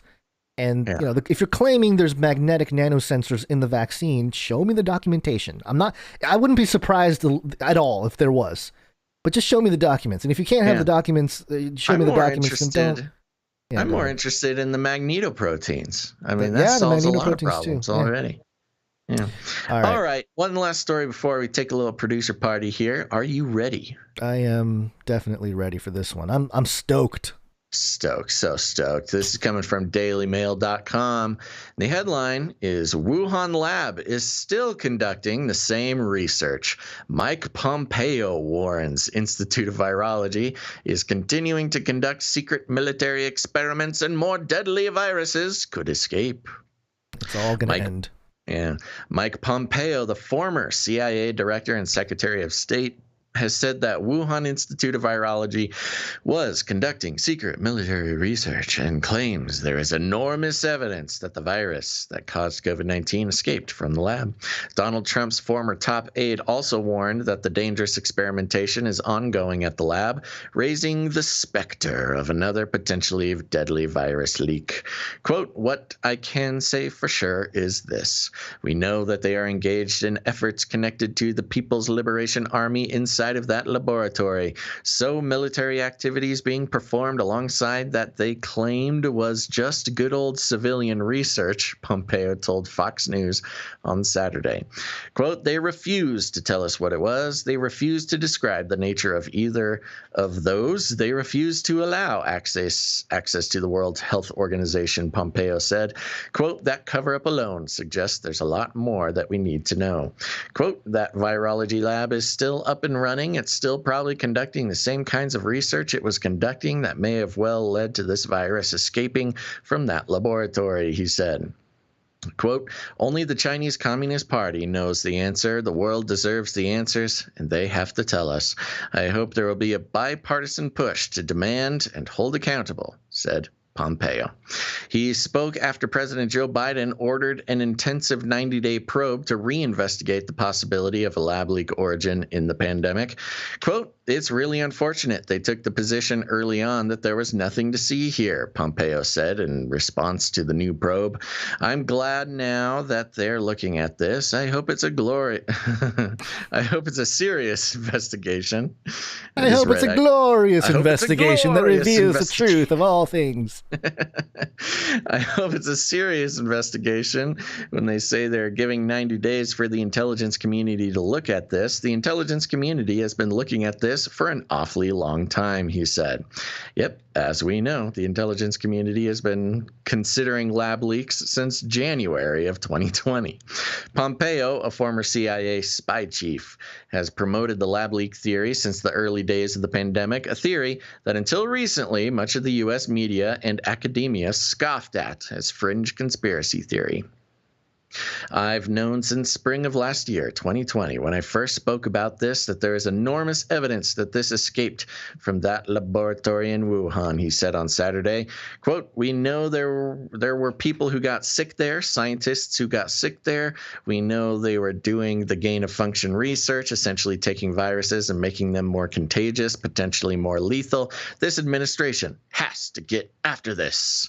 Quote, "This administration has to get after this. I hope they will continue the work that we are engaged in," said Pompeo. Quote, "This is important work. We have to know how this happened so we can make sure this never happens again." It is not the first time Pompeo claimed links between the Wuhan Institute of Virology and the Chinese military. In the final days of the Trump administration, Pompeo led State Department. This kind of goes on and on. I don't know if I want to go into the history. You don't have to. I think most of our listeners know. Yeah, and it goes into some stuff that we already covered. So, yeah, the Norwegian and British scientists who came out and said that they have like hard evidence, basically beyond reasonable doubt, that it was laboratory created. So yeah, we know about that. And not weird scientists either. They're the head. One of them is the chair of a vaccine company. Yeah. And the other one created the HIV vaccine. Created the HIV vaccine, yes. Pro-vaccine scientists coming out and saying this was created and engineered in a lab. But it does bring up the specter again of Donald Trump, which has been getting a lot more attention in the news lately. And we are going to talk about that after we take a very short break. It's break time!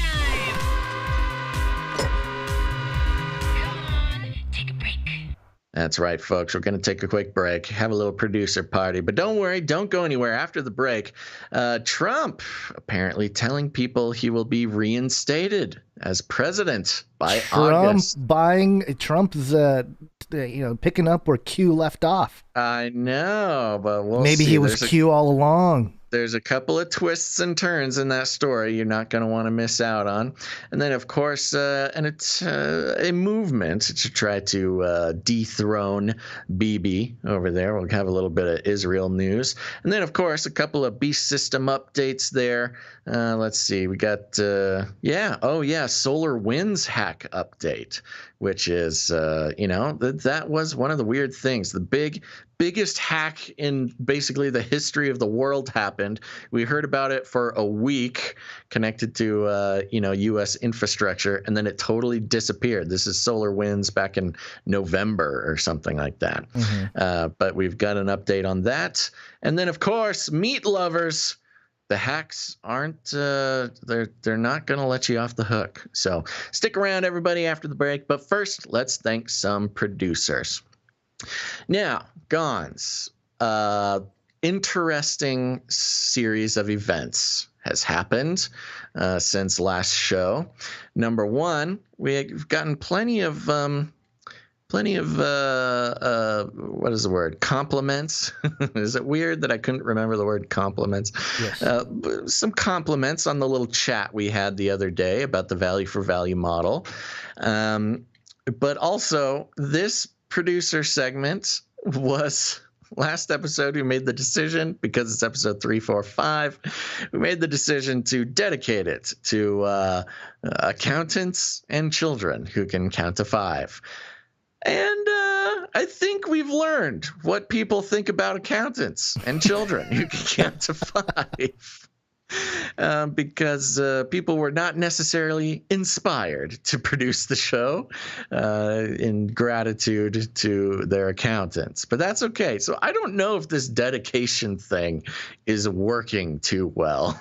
I thought maybe it would add another layer of meaningfulness and motivation for producers of the show. Seems to be having the entirely opposite effect. Do you have an opinion on this?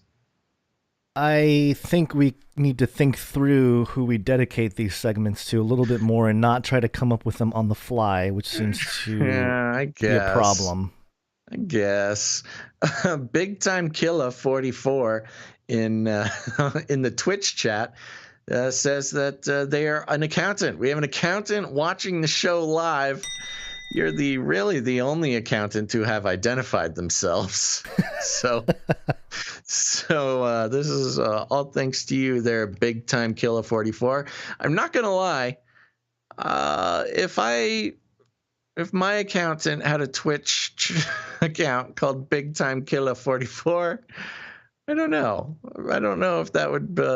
I think for me personally, I would be just tickled by that. I'm not sure if my parents would like an accountant named Big Time Killer. So you pay the accountant. He's just killing time. Big Time Killer. No, he's killing your tax burden. Is what it is. Okay. Yeah. You can twist it any way you want. Mm-hmm. Okay, well, let's get into it. Folks, the value for value model, it's a very special thing to us. You might notice we have no advertisements, no affiliate codes. We're not selling any male enhancement supplements or anything like that. Not just because those things are a pain in the butt, but it's a series of reasons. One of them is when you take on advertisers, which we've had many options to do. We continue to get offers, which just shows that they don't listen to the show. As the old saying goes, every corporate sponsorship is a form of censorship. You become liable for things that you say, and you become at risk of control by corporations. And that's just not cool. We wouldn't be able to do this show under those circumstances, or at least we wouldn't even want that sort of hanging over our head. We would much rather be accountable to you, dear listener, rather than some corporation paying us to sell their underwear subscriptions or their cleaning products or something like that. So instead, we are on the value for value model, which, as we discussed a couple episodes ago, is not just, ask asking for donations or something like that. It really is a revolution against a very deeply rooted economic system that trains individuals to say, okay, I get to watch something for free, and all I have to do is give my attention and my trust and my brain space to a corporation who's monetizing me as an economic unit to be traded around like some sort of piece of cattle. And it's a dehumanizing prospect, the advertising industry is. And the worst part is we've been trained to love it. We are under the illusion that watching an advertisement comes at no cost to us. But indeed, if you are a spiritually minded person or even a psychologically minded person, you know that your attention and your trust and the things you let into your eye holes and ear balls has a much more significant eye effect. Holes and ear balls? Yeah, you heard me right. Okay. And so we invite people not just to support the show that they know and love. And if you want to see more Canary Cry News Talk continue, eventually becoming a producer is going to be a big part of that for you. But also it is a freeing experience. Time and time again, we hear people talk about how once you become a producer, you gain that sort of feeling of ownership and responsibility and freedom from the mind control of the advertising industry. It's really sort of a paradigm shifting experience. And so we invite you to do so because we've got no corporate sponsorships, no YouTube money, no Twitch affiliate money, none of that, baby. It's all fully supported by producers of the show, and that could be you. Anything you want to add, Guns?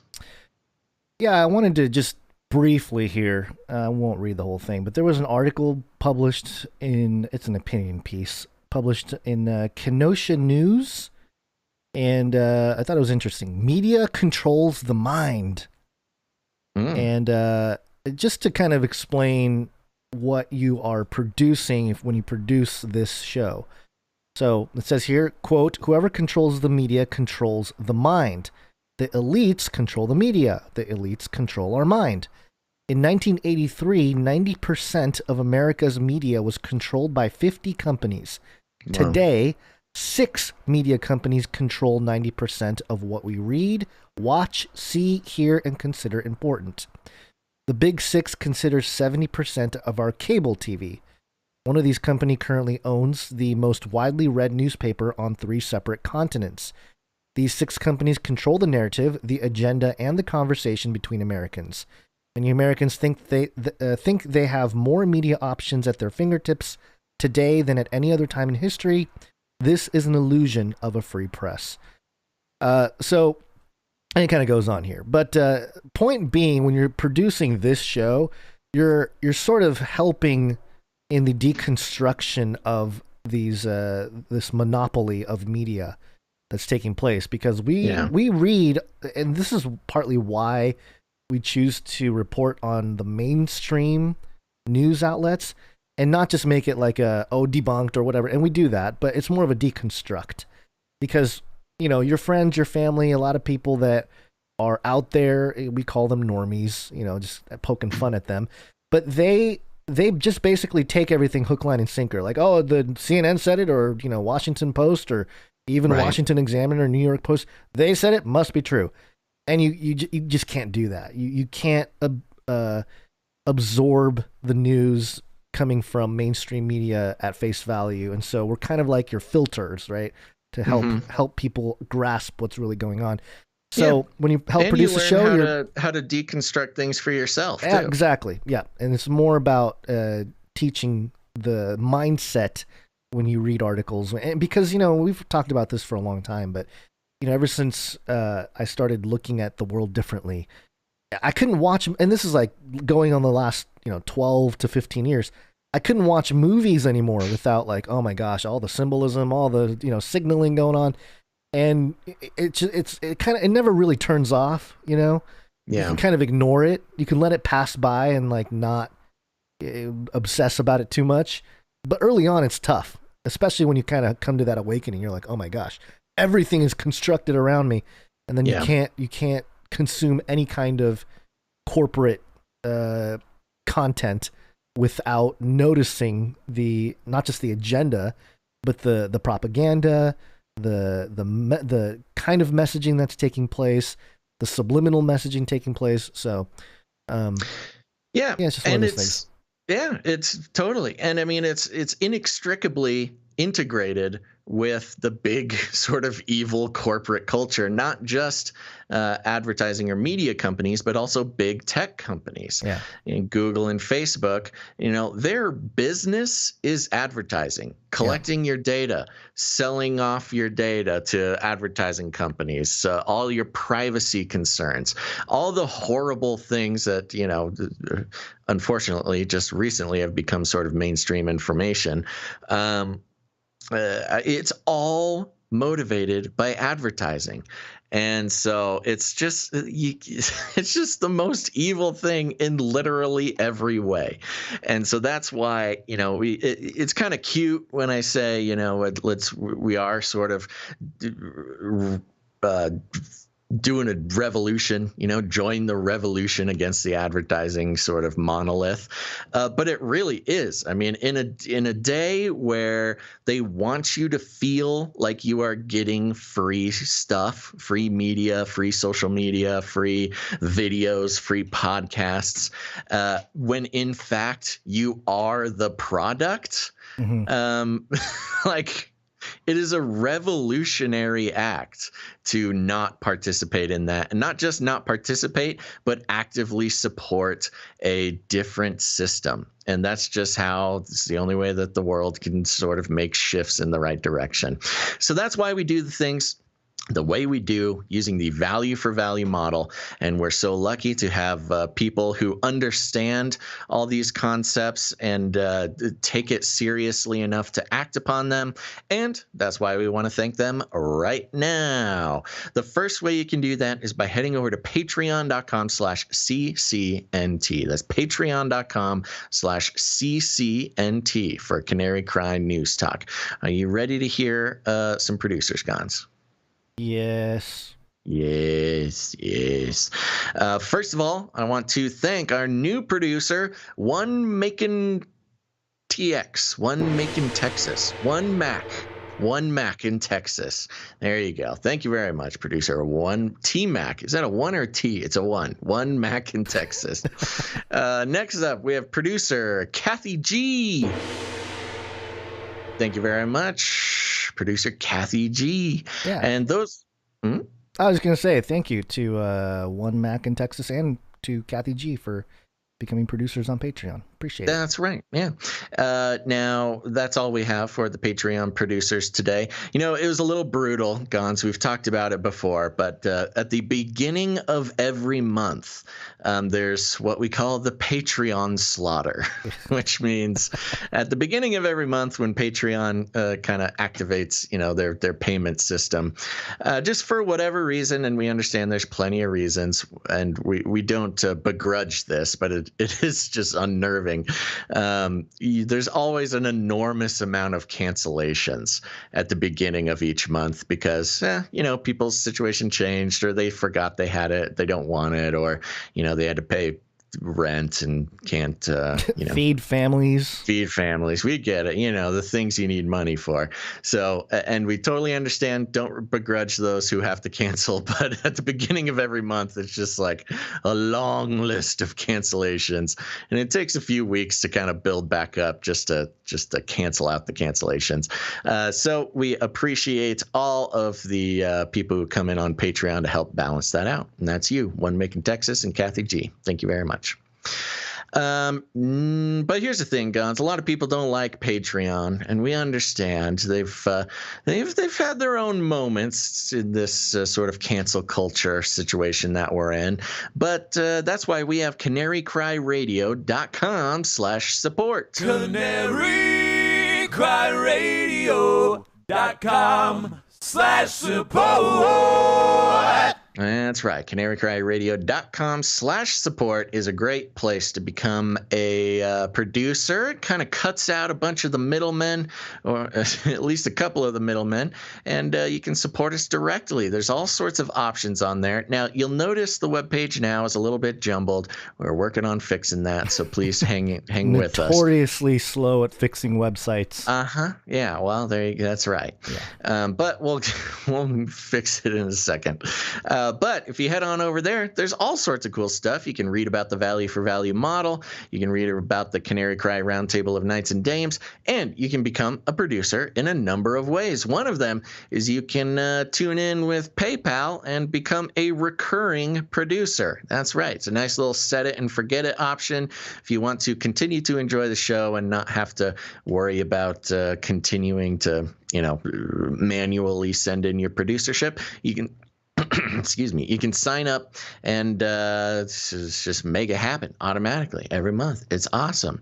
But if commitment is not your thing, you can go ahead and make a one-time producership in any amount as well. There's also cryptocurrency and all sorts of options over there for all the cool kids.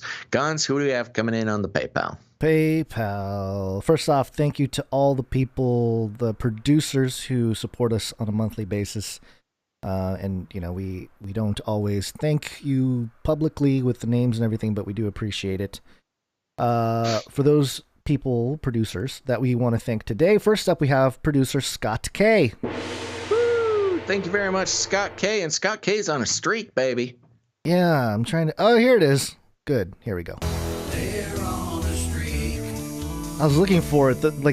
I was like, Basil Stall in my head. I'm going, Stall. I can't find the streaker jingle. There it was. Yeah. And it's a cool story. Yeah. And Scott is on a 7-episode streak. Thank you very much, Scott K. Appreciate it. Coming in with 345, the episode show number. Yep. Producership. Next up, we got another streaker, and that's producer Tristan H. And he's on a 4-episode streak here, 345, the show donation with a note here. I appreciate the leniency in offering to roll over my producership from last episode, but I told you it was a freebie, and I'm going to keep my word. Grace and peace. Well, thank you very much. Tristan H., such a gracious individual. Thank you so much for your support. Next up, also a episode number producership is Eric R. Thank you very much, Eric R. Eric R. is also, I believe, a monthly producer as well. Comes in with 345, sends a note. Hey, guys, just keep doing what you do. And to my fellow Canarians, Jesus is the only way to salvation. Don't be afraid to tell people. And also, if we all pitched in at least $1 a month, B&G wouldn't have concerns about money, to say the least. Thank you very much. That is true. It wouldn't even take everybody to pitch in $1. Everybody, I think technically, if everybody who listened to the show pitched in 10 cents, we'd be pretty set. But that's okay. That's not how it works. It's pretty common where, you'll get about, if you're lucky, you'll get about 1% of listeners who become producers, over maybe a yearly basis. And I think we're hovering right around there. Yeah. So there you go. Yes, if you're a producer, you're in the 1% of listeners who are keeping the show going for the other 99%. Yep.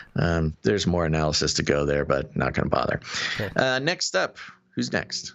Next, we have producer Ciara. Thank you very much, producer Ciara. And Ciara just started a streak. This is a second episode in a row. Thank you very much, producer Ciara. That's right. Next up, keep your trigger finger hot. Did you want to mention the meetups real quick, or do you want to do that separately? We have been doing it during her producership. Do you think that's more effective than doing it at the end? I don't know. Let's do it later. Okay. We'll try. Sorry, Ciara. Sorry. No, we're giving you your own segment at the end of the break. Next up is producer James H., also on a streak. 13 episodes. Thank you very much, producer James H. Is he still on the sun, or is he approaching something else? No supernova. new levels for producer James H. Right. But is that the right number for James? I thought. I don't know. You're in charge of it, man. You're the guy. I don't touch those numbers. That is not true at all. No, and everybody knows it. I never ever touch the number on the streak. No, I'm not talking about the streak. I'm talking about the amount. Oh yes, I think that is correct. Yeah. You think that is correct? Okay, yeah, that's correct. Who's next? Next up, we have producer Mama G. Thank you very much, Mama G, coming in with $7.77, pocket full of sevens, and has a note here. Love your show. Please wish my daughter Hannah G happy birthday. She was the one who introduced me to you. God bless. Keep up the good work, Mama G. Right. Okay. Yeah, happy birthday, Hannah G. And I think we might have a little happy birthday thing for you. It's my birthday. It's my birthday. Happy birthday to me. That is right. Happy birthday, Hannah G. And thank you for the gift of sharing the show with Mama G. Yeah, Hannah G rattled Mama G's cage. That's right. That's the way you do it, folks. And it's also nice because Mama G came in with the producership. I don't know if Hannah G has ever produced or not, but hey, kids out there, get your parents on the show. They're the ones with the money. All right. Who's next? Next up, we have producer Sentient Roomba. Sentient Roomba. I think Sentient Roomba watches on Twitch sometimes. Comes in with a note. Thank you guys for all of the value you've provided over my 2+ years of viewership. Episode 343's pitch finally broke through to me, and I'd like to produce more as finances allow. God bless you and yours. Well, God bless you, Sentient Roomba. And also get to work. It's looking a little... My Roombas they've been not doing well recently. I remember at one point you had like two of the robot vacuums and one of them disappeared. One of them, I had three. Oh, you had and three. One disappeared. I did later find it. But yeah, I have not been running the Roombas lately. They're more work. Unfortunate. In my house, which I do not have a very sort of like minimalist, I've got a lot of furniture, got a bunch of weird furniture. And so the Roombas just keep getting stuck in weird places, and it's just too much work. It's interesting because you and my lovely bride probably share in kind of the vintagey the vibe, I guess, style. with furniture. Yeah. You go to like swap meets and stuff and find old furniture from the 30s and 40s and stuff. So like our couches at my house are like old couches. Yeah. And I constantly stub my toes. You've got the wooden claw feet or something. And like she already knows that because I'll stand up or I'll be walking, and I'll just go and she'll go he hit his toes again. Couch got you again. Oh, it's so painful. Like, how do these people live? 50 years ago, not barefoot apparently. I mean, you're not wrong. It is a dangerous. It's a dangerous it's like thing. So painful. I think my pinky toenails on both feet are like they're on their last whatever. I don't know what is it called? Strand of skin. I don't know. It's all falling off because my toenails are just being destroyed by the old furniture. Hey man, style is style over comfort. I guess. That's the name of the game with old furniture. Yeah. But thank you very much, Sentient Roomba, for your support, and look forward to seeing you more. Yep. Next up, we have Sir Casey, the Shield Knight. That's right. Sir Casey, the Shield Knight, has currently holding the record for longest streak, 15 episodes in a row, and I think this is time for the Supernova jingle. This is Charlie, November Tango. You are approaching Supernova. Repeat, you are approaching Supernova. That's right, Sir Casey, the Shield Knight, on a streak, approaching Supernova. Yeah, that's amazing. You're in uncharted territory, my friend. I know. You're on the wild frontier, Sir Casey. And Sir Casey comes in I mean, really our most sort of legitimate producership today with $12.34. 1, 2, 3, 4. Staying on brand. What was I saying? Staying on theme. Sir Casey, staying on theme. Thank you very much. And Sir Casey's accountant, just know Sir Casey appreciates you. Yes. And last in the PayPal producerships for today, producer Christian D. Thank you very much, Christian D. I don't think we got any notes or anything from Christian D. No executive producers either today. So there you go. I'm not ever going to dedicate a producer segment to accountants ever again, because they sabotaged. Our accountant is not going to be happy about this, but we are so grateful and feel all warm and fuzzy for those who helped produce the show. Thank you so very much. Who's our accountant? I didn't realize we had one. Our accountant. That's our good buddy over there. I don't know if I should blow up his spot or say his name or anything, but it's Henry Kissinger. Oh, ooh. Yeah. He's not doing a good job then, because I don't see any extra. No. Well, I messed up. What was the guy who ran the Ponzi scheme? There's a lot of people that have run Ponzi. No, the big one who just died, who ran the biggest Ponzi scheme ever. The super famous investor guy. I forget. Shoot. Oh, well. Somebody in the chat will know. Yeah, comedy dead. Comedy is dead, folks. Let's keep going. All right. Well, there's other ways you can help produce the show, and that Bernie is with Madoff. your... Oh, Thank Madoff. you, Bernie Madoff. There we go. All right. Let's keep going. There's other ways you can help support the show, and that is with your time and talent. And to start things off with that, thank you to producer Christine C. for giving us the timestamps for episode number... Oh, is that correct? Hold on, let me double check that. Sometimes I don't update it. I know Christine C is part of the team, but let me see. Let me just double check. Uh-oh. Looking at emails. Sorry, what's the question? The timestamps for the last episode.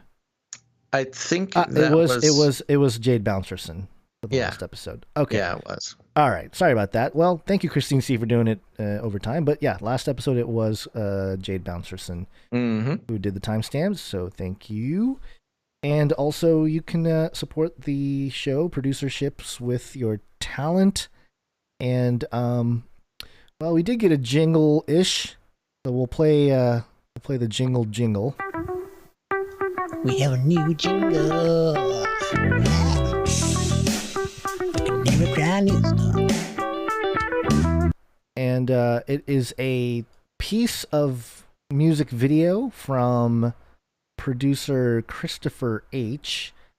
And I guess we'll play, I don't know, a few seconds of it, maybe? Yeah. You want to hear it? Yeah. Give it a little...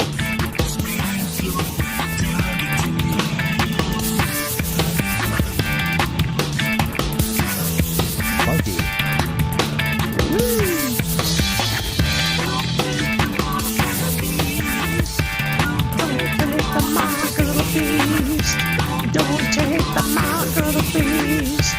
Don't take the mark of the beast.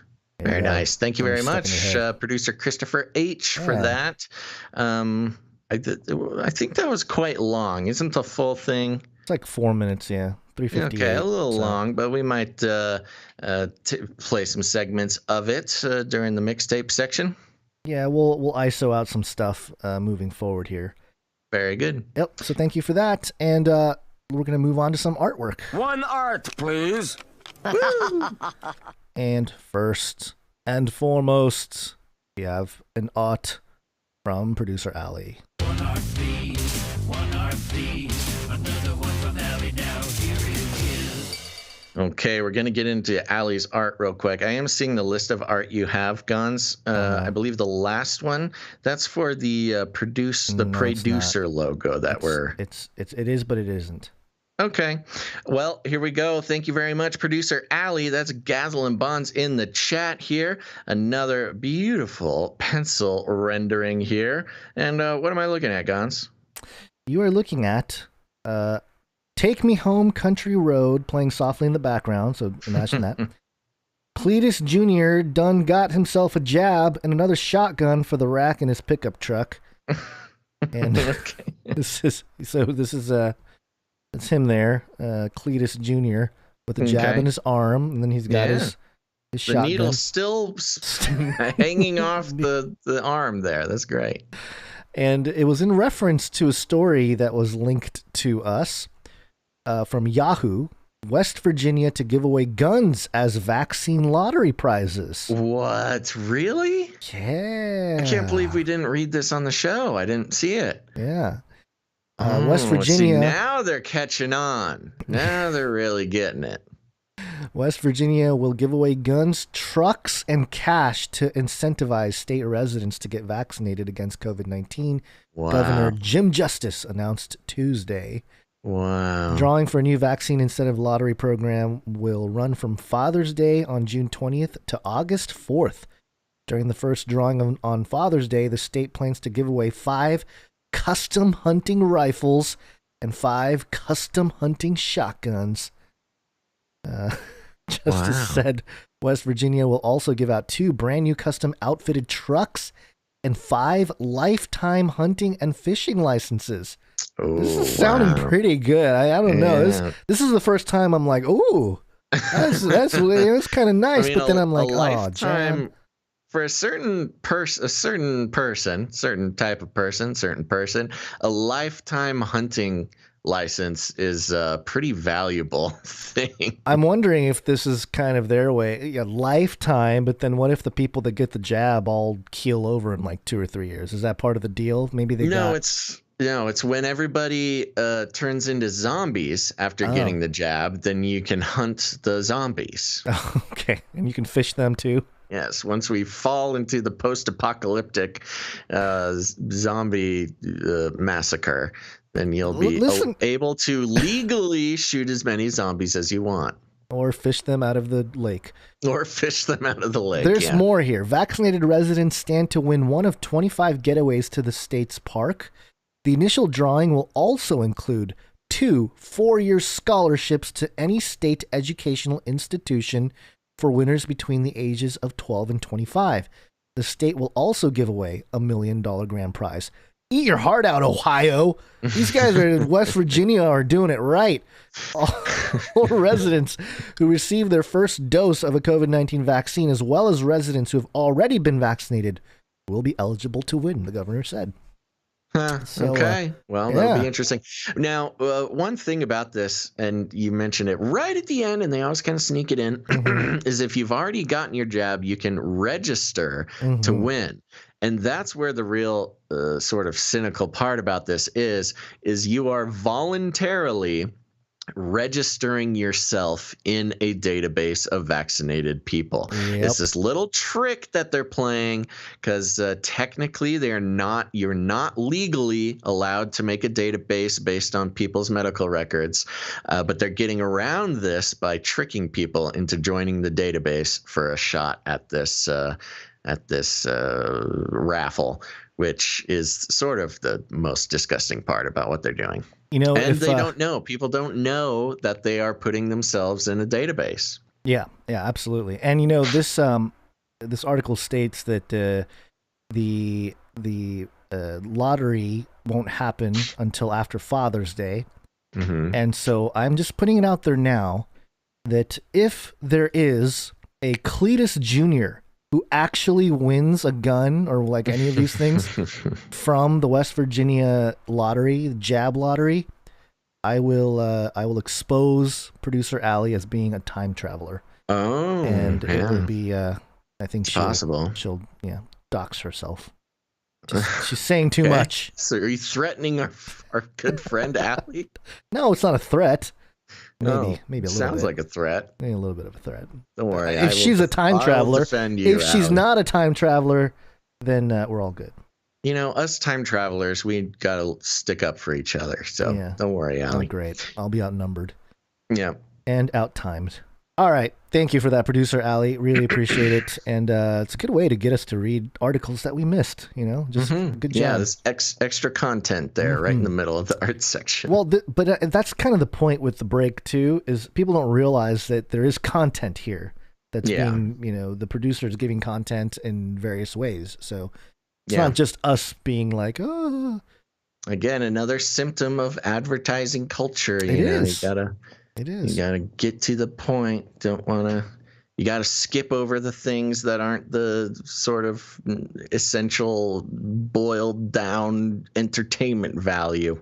Anyways, let's keep going. All right, next up we got one from producer Dove. Dove coming through again. Wow, this is amazing. All right, is it up? It's up.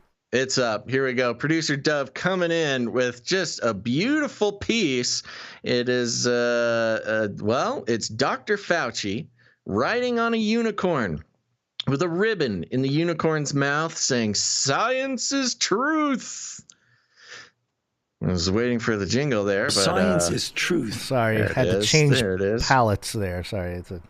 And Fauci has his arm raised with a vaccine needle in his hand, holding it sort of like a magic wand there with stars sprinkling off of it, a rainbow propelling the unicorn through the sky. And again, you got to look at this. This unicorn looks intoxicated in one way or another. It's got a little bit of stoned eyeballs there.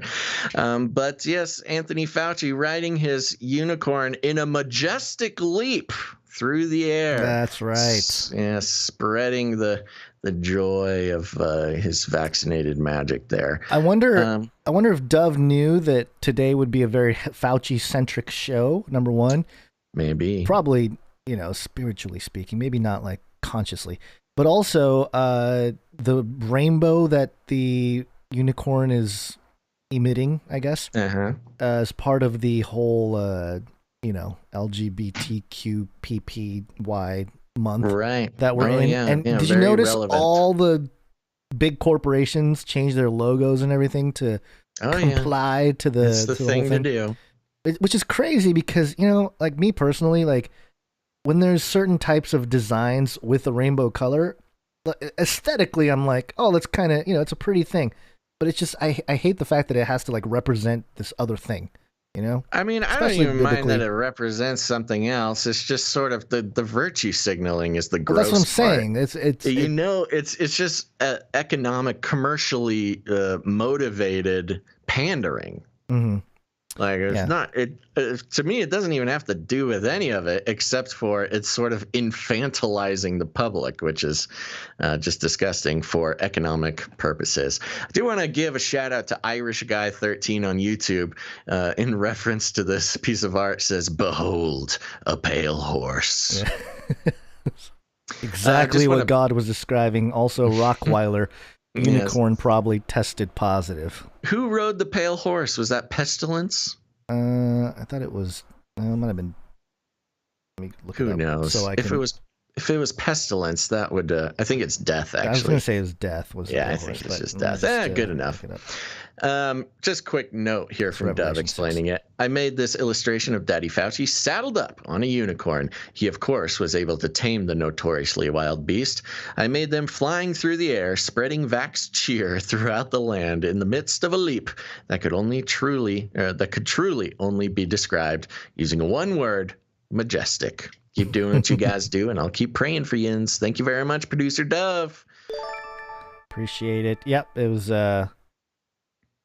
Death rode the pale green horse, and then the red horse is war, famine is the black horse, and it looks like the white horse was the rider who held the bow. Rainbow? I think that was Pestilence holds the bow, isn't it? Or maybe it doesn't even reference Pestilence. Maybe that reference just sort is famine. Famine is the black horse.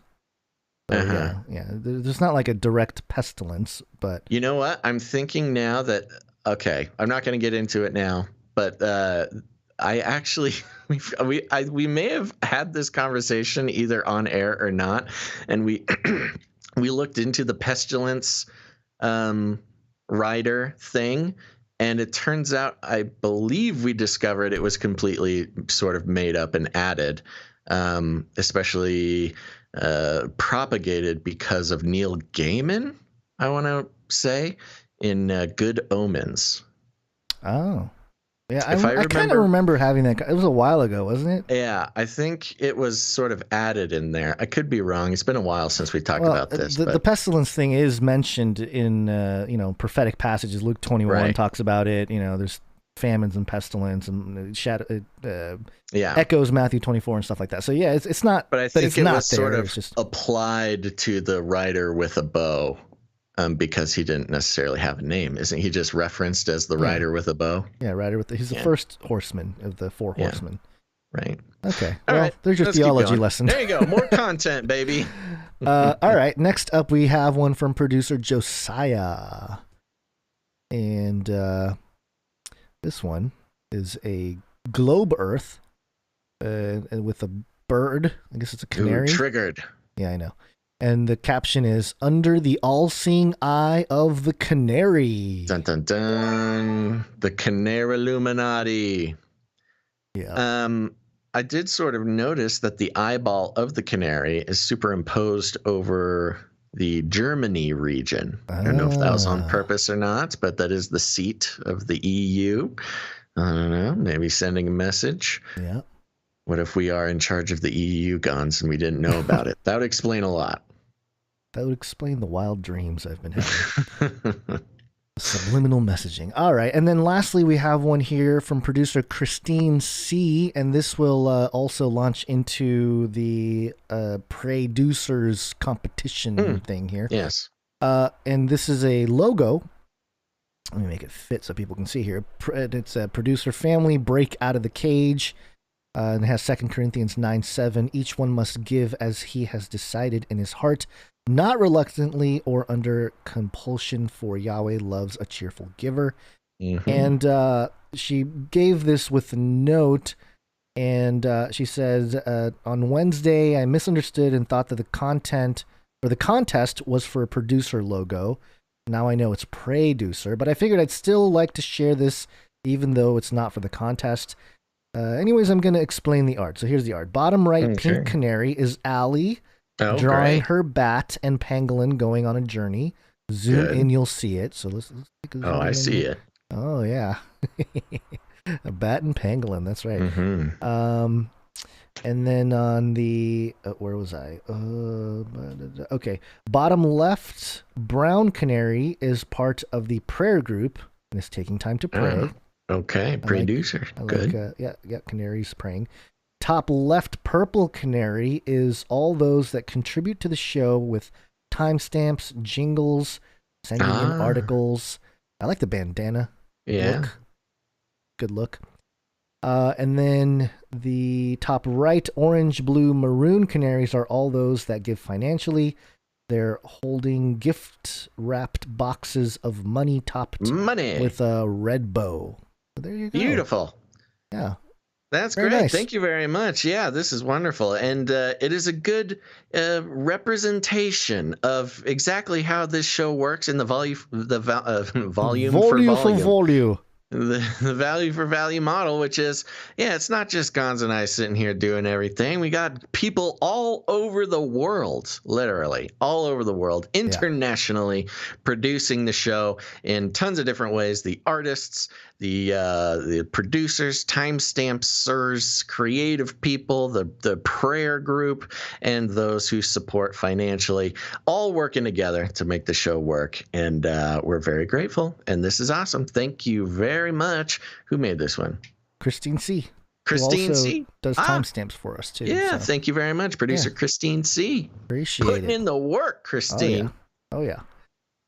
Okay, that does it for all the producers. Do we want to mention the meetups? Meetups. Yeah, I always forget. Do we have a meetup jingle? I think we have Mr. Magoo sort of screaming it. Which, look, I love Mr. Magoo's work, but we could probably use an updated meetup jingle. Basil and Gonz. That's not it. Okay. that was I from could be Mr. wrong. We might have a different one. But I always we'll have to figure it out later. Yeah, I'm all over the place. I need to pay attention to my own stuff here. But yes, that was I think Mr. Magoo's Canary meetup from the kitchen. But anyway, meetups June 26th. 2021. That's a Saturday. Torrance Beach, California. SoCal Canary Cry Meetup is at 1 p.m.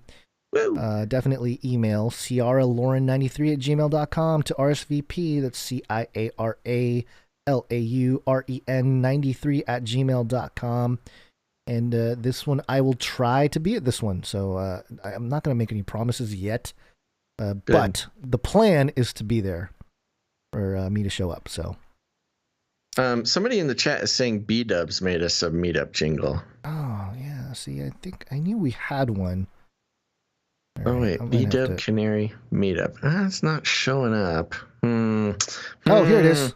Canary Cry meetup. There we go. There we go. Okay. Thank you very much, B-Dubs, and thank you to Gaslin Bonds Alley in the chat, keeping us on point here. There you go. All right, make sure to show up to all the meetups. You want to run through the meetup dates real quick? Sure. SoCal, that's the one we just talked about, June 26th. Arizona, July 24th. Georgia, August 21st. Missouri, September 11th.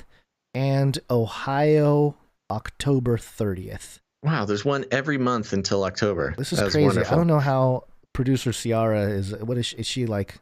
She's getting around, man. She have her own private jet or something? This is insane. I don't know. I'm impressed, though. I want to whatever Ciara is doing, I want to do. I'm thinking if I could figure out a way to do some like reliable internet while traveling, I would be totally into that. Unfortunately, pretty much every time I travel, the show suffers pretty intensely. But thank you very much to producer Ciara for putting on these meetups, and I hope the SoCal meetup goes wonderful. And if you're out there and you are near or in SoCal, Arizona, Georgia, Missouri, or Ohio, send an email right now. Get ready. I'm going to tell you the email address. Write this down.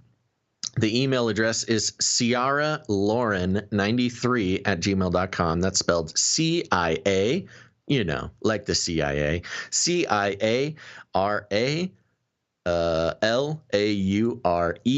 93, the numbers 93@gmail.com. Get connected. Go to these meetups. It's very important. Everybody has fun, and we love seeing what comes out of those. So make sure to do that. Go connect with other Canarians. Very important. And thank you, producer Ciara. Yeah, thank you very much. And well, we're not gonna. Well, I'll just say this, Basil. You and I have been in very, very early talks of perhaps some kind of like super meetup.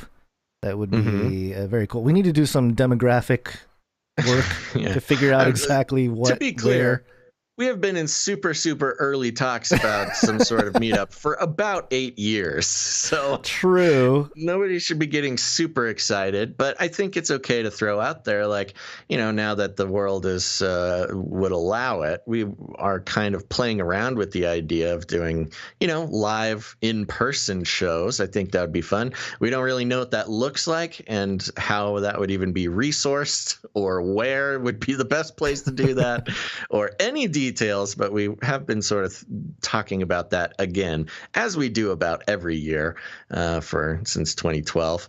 But there you go. So I don't know. Maybe there's somebody out there who's like a professional, event person or something. Well, I think you and I we did one show like as Canary Cry ever. I think like live. I mean, yeah, we did a live show, and I thought it was actually on a stage. Great. And everything, on a stage, at a conference, live show. It was awesome.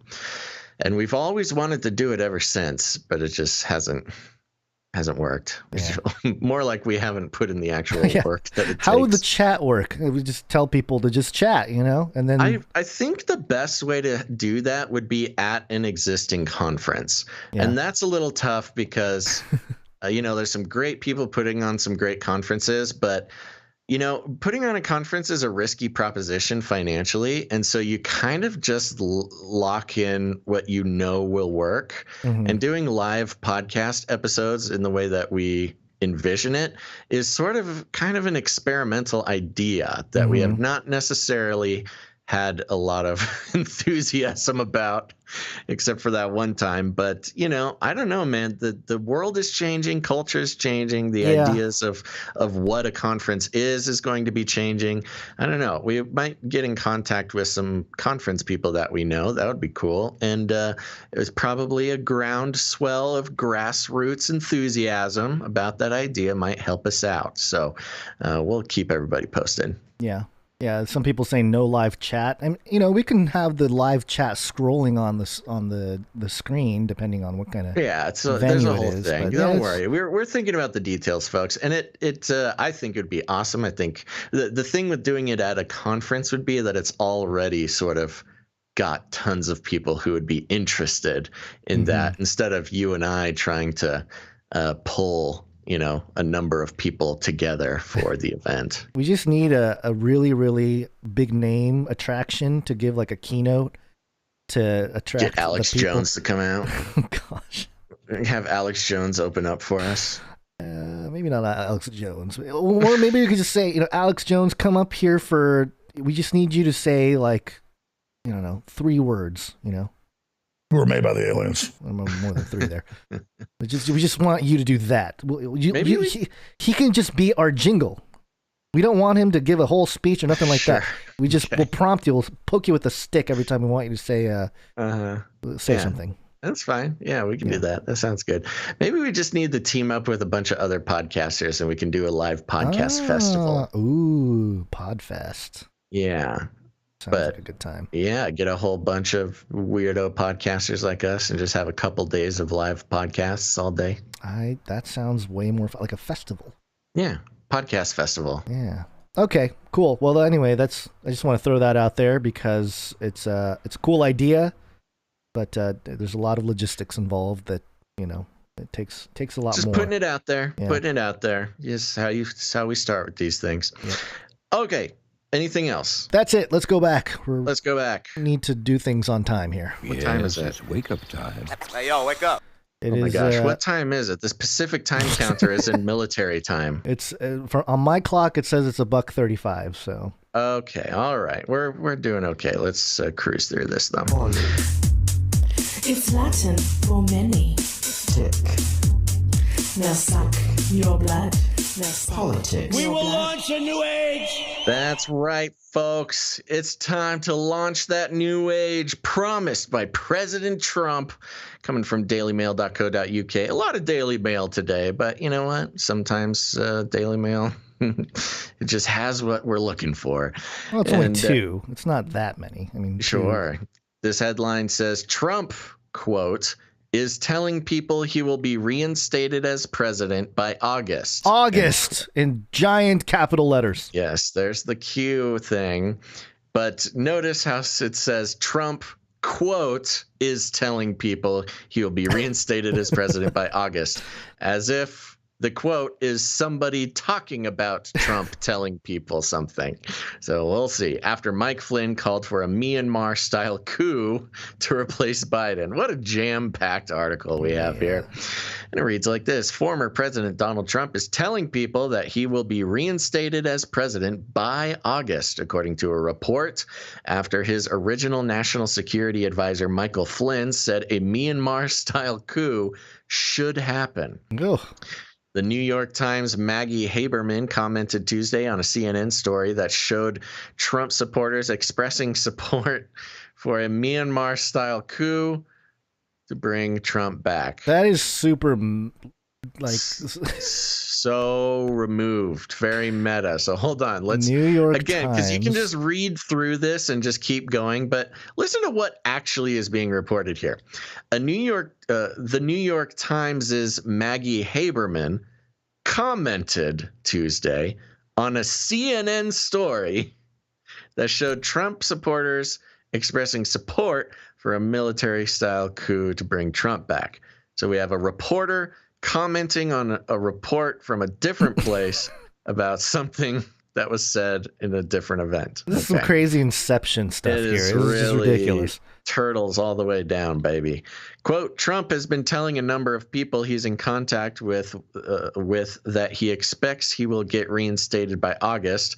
Parenthetical, no, that isn't how it works, but simply sharing the information, the journalist wrote on Twitter. Okay. All right. Gosh, this is devolving quickly. New York Times Maggie Haberman tweeted about a CNN story. All right. Haberman added that Trump has been laser focused on election audits, including the state Senate Republican-led one in Maricopa County, Arizona, as well as another audit expected in Georgia's Fulton County, as the Manhattan District Attorney has convened a grand jury that is expected to decide whether to indict the former president.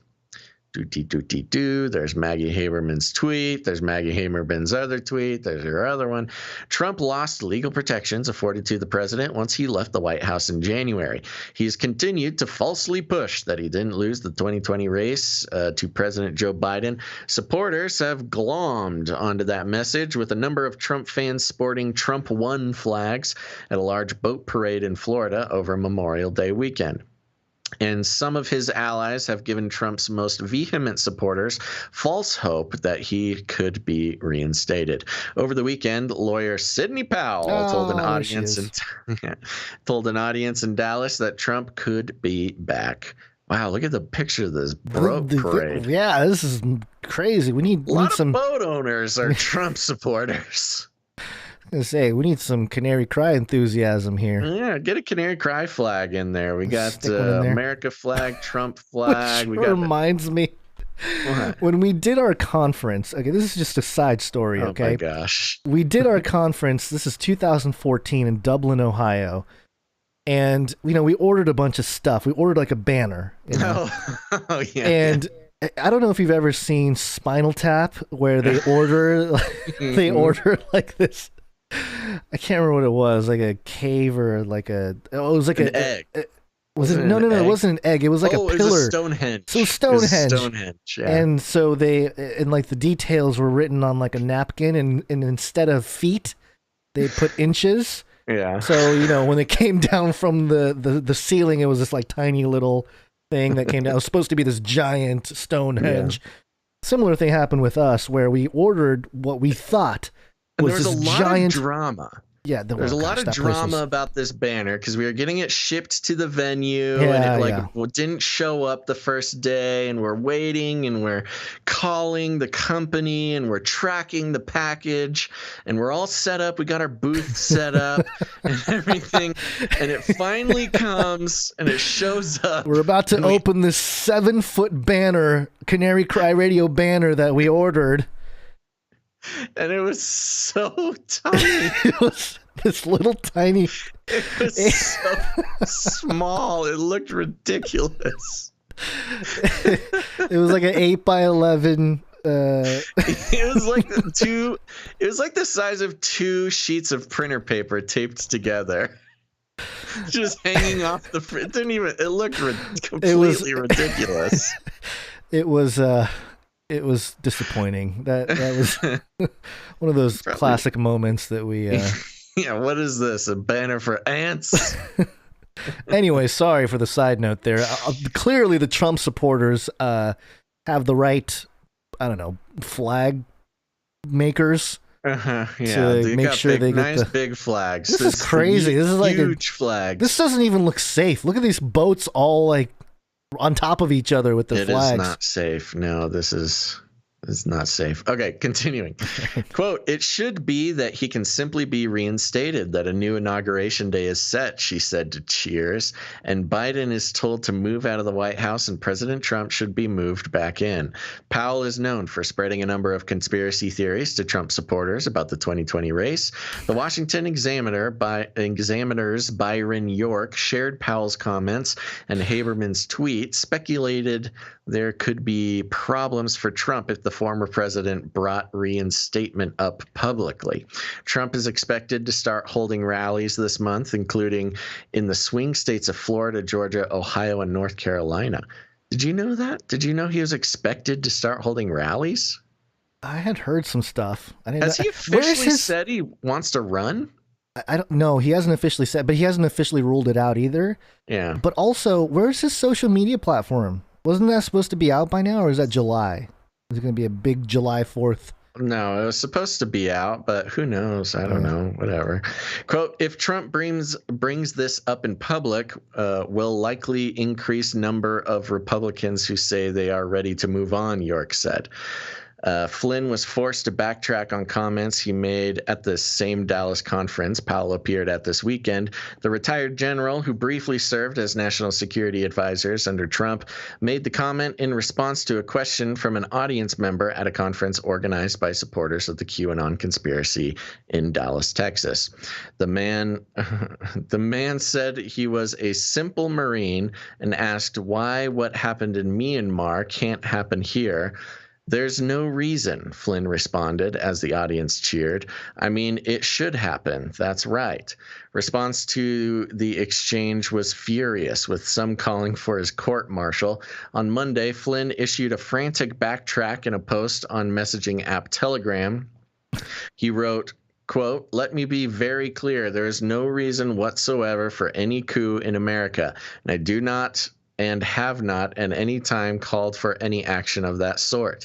He said his comments had been misconstrued, adding, I am no stranger to media manipulating my words, and therefore let me repeat my response to a question asked at the conference. There is no reason a coup, should happen here in America. Okay. Wait a minute. Hold on. I know. You can actually pull up this clip. Look for the clip. I'm going to continue. You find the clip. We'll see what actually happened. On Monday, Army Colonel Yevgeny Eugene Vindman tweeted, quote, with these seditious remarks, Comrade Flynn may have crossed the line for recall to active duty and court-martial. As a JAG, I'm qualified and also happy to prosecute this case. Why do you call him Comrade? And why is his name Yevgeny? Yeah, I noticed that too in this article when I read through it. They slip that stuff in there. Why is this interesting? Why is he not an accused Russian agent? I don't understand. Vindman is the twin brother of Alexander Vindman, who was a key witness in Trump's impeachment over comments he made to the Ukrainian president. Weird. Both sat on the National Security Council before being fired shortly after the trial. Steve Vladeck, a professor in federal law at the University of Texas, also wrote on Twitter that even retired Flynn was subject to the Army's Uniform Code of Military Justice. Quote, the constitutionality of jurisdiction over retirees for post-retirement offenses is something we're currently challenging in the Court of Appeals for the Armed Forces and the D.C. Circuit, he tweeted. Out of tweets. Myanmar military-led coup saw the country's democratically elected government overturned. Military chief Min Aung Hlaing was installed as the country's leader in the junta killing. What? I'm looking for the clip, and the clip is in the article. So. Yeah. But I want to find an extended one, because this will have just what, like, his moment. But why don't you try playing it, see what it says. Is there any audio? No. Trump won. Okay, Trump won. He won. Okay. Cheering in the background. It's not even making it through the sound gate here. He won the popular vote. He won the popular vote, and he won the Electoral College vote. This is not the clip. Yeah, that's not the clip. Anyway. Was that it? That was the whole thing? Yeah, 28 seconds of Flynn just saying that he won. Yeah. Yeah. All right. And then there's quote after quote. I mean, I don't know. It gets kind of repetitive. It don't get much more traitory than this. Traitory. Yeah, I know. It don't get Michael Flynn behind bars, blah, blah, blah, blah, treasonous insurrection, recall General Flynn, call retired officer Michael Flynn back to active duty, court-martial. Yeah, and it's just quote after quote. You get it. They want to... This article is so long, and it just goes, keeps going into all the... FBI, please arrest this man. Yada, yada, yada. Ugh, okay, got it. All right, well, Fooled again. I thought there was a clip of Trump, you know. We will launch a new age. So thank you for bringing it back to that. So no, the point is there's an anonymous source familiar with the matter saying that Trump is telling people he's going to be back in office, which again is just bad reporting. I mean, it pretty much screams, no, this didn't happen. We're just keeping Orange Man bad fever going. Just because, ratings go down when Trump is not in the news. And so we must post something about Trump to keep our funding going. Yeah.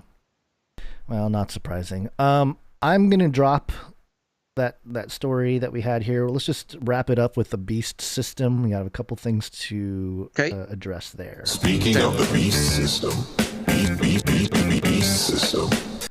Speaking of the beast system, I need something's going on with my connection with the audio stuff. I'm going to do the other one first, Basil, just so you know. Okay. This is UPI.com, and the headline here is Cyber Attack Shutters U.S. Australia Meat Processing Plants. Not the meat. Yeah, a cyber attack on JBS, the world's largest beef supplier, has shuttered processing facilities in the U.S. and Australia, the company announced Tuesday. The Brazil-based company announced Monday it was hacked a day prior in a ransomware attack. White House Deputy Press Secretary Karen Jean-Pierre told reporters Tuesday that the attack likely came from Russia. No, those Russians. It's always Russia. Quote, JBS notified the administration that the ransom demand came from a criminal organization likely based in Russia, she said. Quote, the White House is engaging directly with the Russian government on this matter and delivering the message that responsible states do not harbor ransomware criminals. JBS operates 11 beef processing facilities in Australia and 26 chicken processing facilities in the U.S., NBC News reported. At least one Pilgrim's Pride processing facility in Arcadia, Wisconsin, canceled its night shift Monday due to computer issues. The company said the attack affected some servers related to its North American and Australian IT systems, and that it, quote, took immediate action suspending all affected systems, notifying authorities, and activating the company's global network of IT professionals and third-party experts to resolve the situation, end quote. Its backup servers, it said, were not affected, and it was working to restore its system as soon as possible. On Tuesday, the company announced that it had made progress to bring systems back online and that its Mexican and British operations were not affected. Quote, given the progress our IT professionals and plant teams have made in the last 24 hours, the vast majority of our beef, pork, and poultry are prepared foods plants will be operational tomorrow. Tomorrow. JBS USA CEO Andre Nogueira said in a statement. The U.S. Department of Agriculture said it has been in contact with other U.S. meat processors to, quote, encourage them to accommodate capacity. It has also told food and agriculture companies in the States to update their IT and supply chain infrastructure so that it can withstand such an attack. The federal department also reported 94,000 cattle were processed Tuesday, a significant drop from the 121,000 a week earlier. There's so many cattle. I know, that's crazy. Politicians in Washington said the attack is proof that too much of the industry has been consolidated into too few companies, making them and the U.S. system vulnerable. Quote, it's alarming to see another cyber attack against a crucial supply chain, said Senator Deb Fischer, the Republican from Nebraska. Quote, JBS is taking action to resolve this issue. However, the fact that nearly 20% of U.S. meat processing capacity can go offline due to a single event could be a hit to NE, the cattle market, and consumers. South Dakota's Republican Governor Kristi Noem said the attack was, quote, more proof that we need to diversify beef packaging in this country. Ransomware attacks in which hackers target companies or individuals and threaten to publish or block data unless they're paid a ransom have been a source of concern in the United States in recent months. One such attack on Colonial Pipeline shuttered the oil pipeline's operations for more than a week, leading to a gas shortage in the U.S. Southeast, and the company paying $4.4 million in ransom. Following the pipeline attack and several other cyber intrusions during the first few months of the Biden administration, President Joe Biden issued an executive order on May 12th to beef up the nation's cybersecurity. And Nice. It just so happens, we talked about the cyber pandemic at the end of last year as part of the Great Reset. And what did we have? We had all these Fortune 500 companies hacked, their main infrastructure hacked. And then in recent times, part of the Great Reset is energy. We got to fix the energy situation. We're done with oil. Oil is old news. We're moving on to sustainable energy. So what happens? Colonial Pipeline gets hacked. Everything shuts down. Oh, no. And the other one has been, we got to stop eating meat. We need to go to non-animal meat to sustain ourselves. So what gets hacked? Meat packaging. I don't know. I'm just, just connecting some dots. I'm not saying it's just, It's all coming together. There it is. Well, I mean, you mix that with the cyberdemic threats that have been coming out. Pandemic, for the past year or so. And then also it's Russia, of course, and ransomware, which is paid in Bitcoin, which is why Bitcoin needs to be, banned. And, it's also this ransomware thing where they didn't necessarily hack the computers in the factory that killed the cows. No. They willingly shut it down for, and again, I'm not even saying that's the worst choice to make, but it's not like hackers are taking control of the cow killing machines and sabotaging operations. It's just, it really is sort of a smack dab right in the middle of the web that has been created of incentives, agendas, and the Great Reset. Yeah, and I think obviously part of the shutting down the economy and everything else was to expose the frailty of the current, not just economic, but tied to the economic infrastructure is the supply chain of the entire world. And, I hope, this is my hope. I don't think it's going to happen per se, but my hope is that this type of thing encourages more people to, at least show an interest in self-sustainability, not UN sustainability, but, being able to grow your own food and have some chickens on your property or whatever it is. And that kind of thing is much more, what's the word I'm looking for? Constructive than trying to find some kind of legislative solution to this. But it just seems a little too convenient that all these hacks are happening where right smack dab in the middle of the most effective industries to promote agendas such as the Green New Deal, such as the Great Reset, such as Biden's infrastructure plan, so yada, yada, yada. What do you think? This might be a good opportunity to kind of maybe call out some industries. If we talk about put it in the red book of predictions, if you think about, what's the next hack, what sort of industry or leading company could experience another ransomware attack that is also right smack dab in the middle of all the agendas and elite incentives and stuff like that. So we had the utilities and the gas, we had the food thing. I think they're hitting on all the real big ones right now. There's a couple I can think of. Okay. One would be water. That's an easy one. Oh yeah, water. Some sort of huge water hack that would show that our water infrastructure is so at risk and Biden needs more trillions of dollars to protect American water interests. Clean water hack. Yeah. Yeah, so that's a sort of a gimme, I think, but we might as well put that in the books.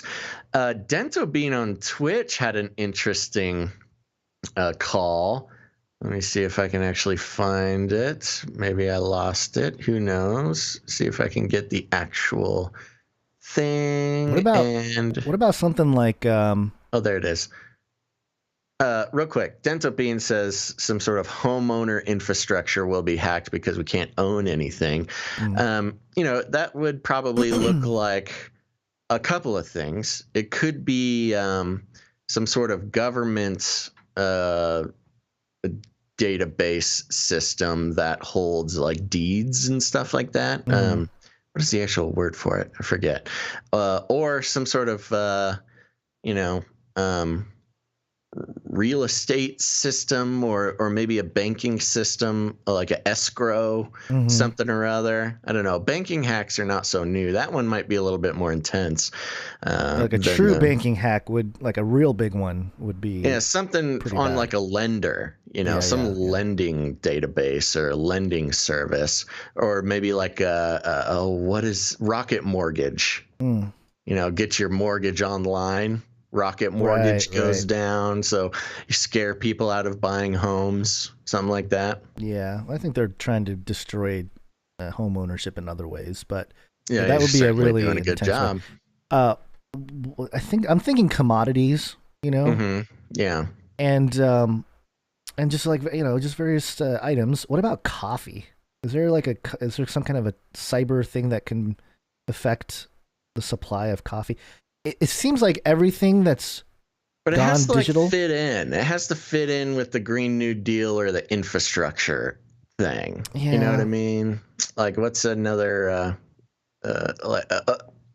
Transportation. I mean, it could be like BART. The Bay Area regional transportation, some sort of train system. I only say coffee. I only say coffee because, imagine if Starbucks can't supply coffee to their millions of customers one day. Yeah, but what is the statement? It's part of the mind control is the thing. It would be bad if coffee was, there's no supply chain of coffee. But how does that empower AOC or Biden? Well, it's the breaking up of the monopoly in the country, or in the world, basically. All right.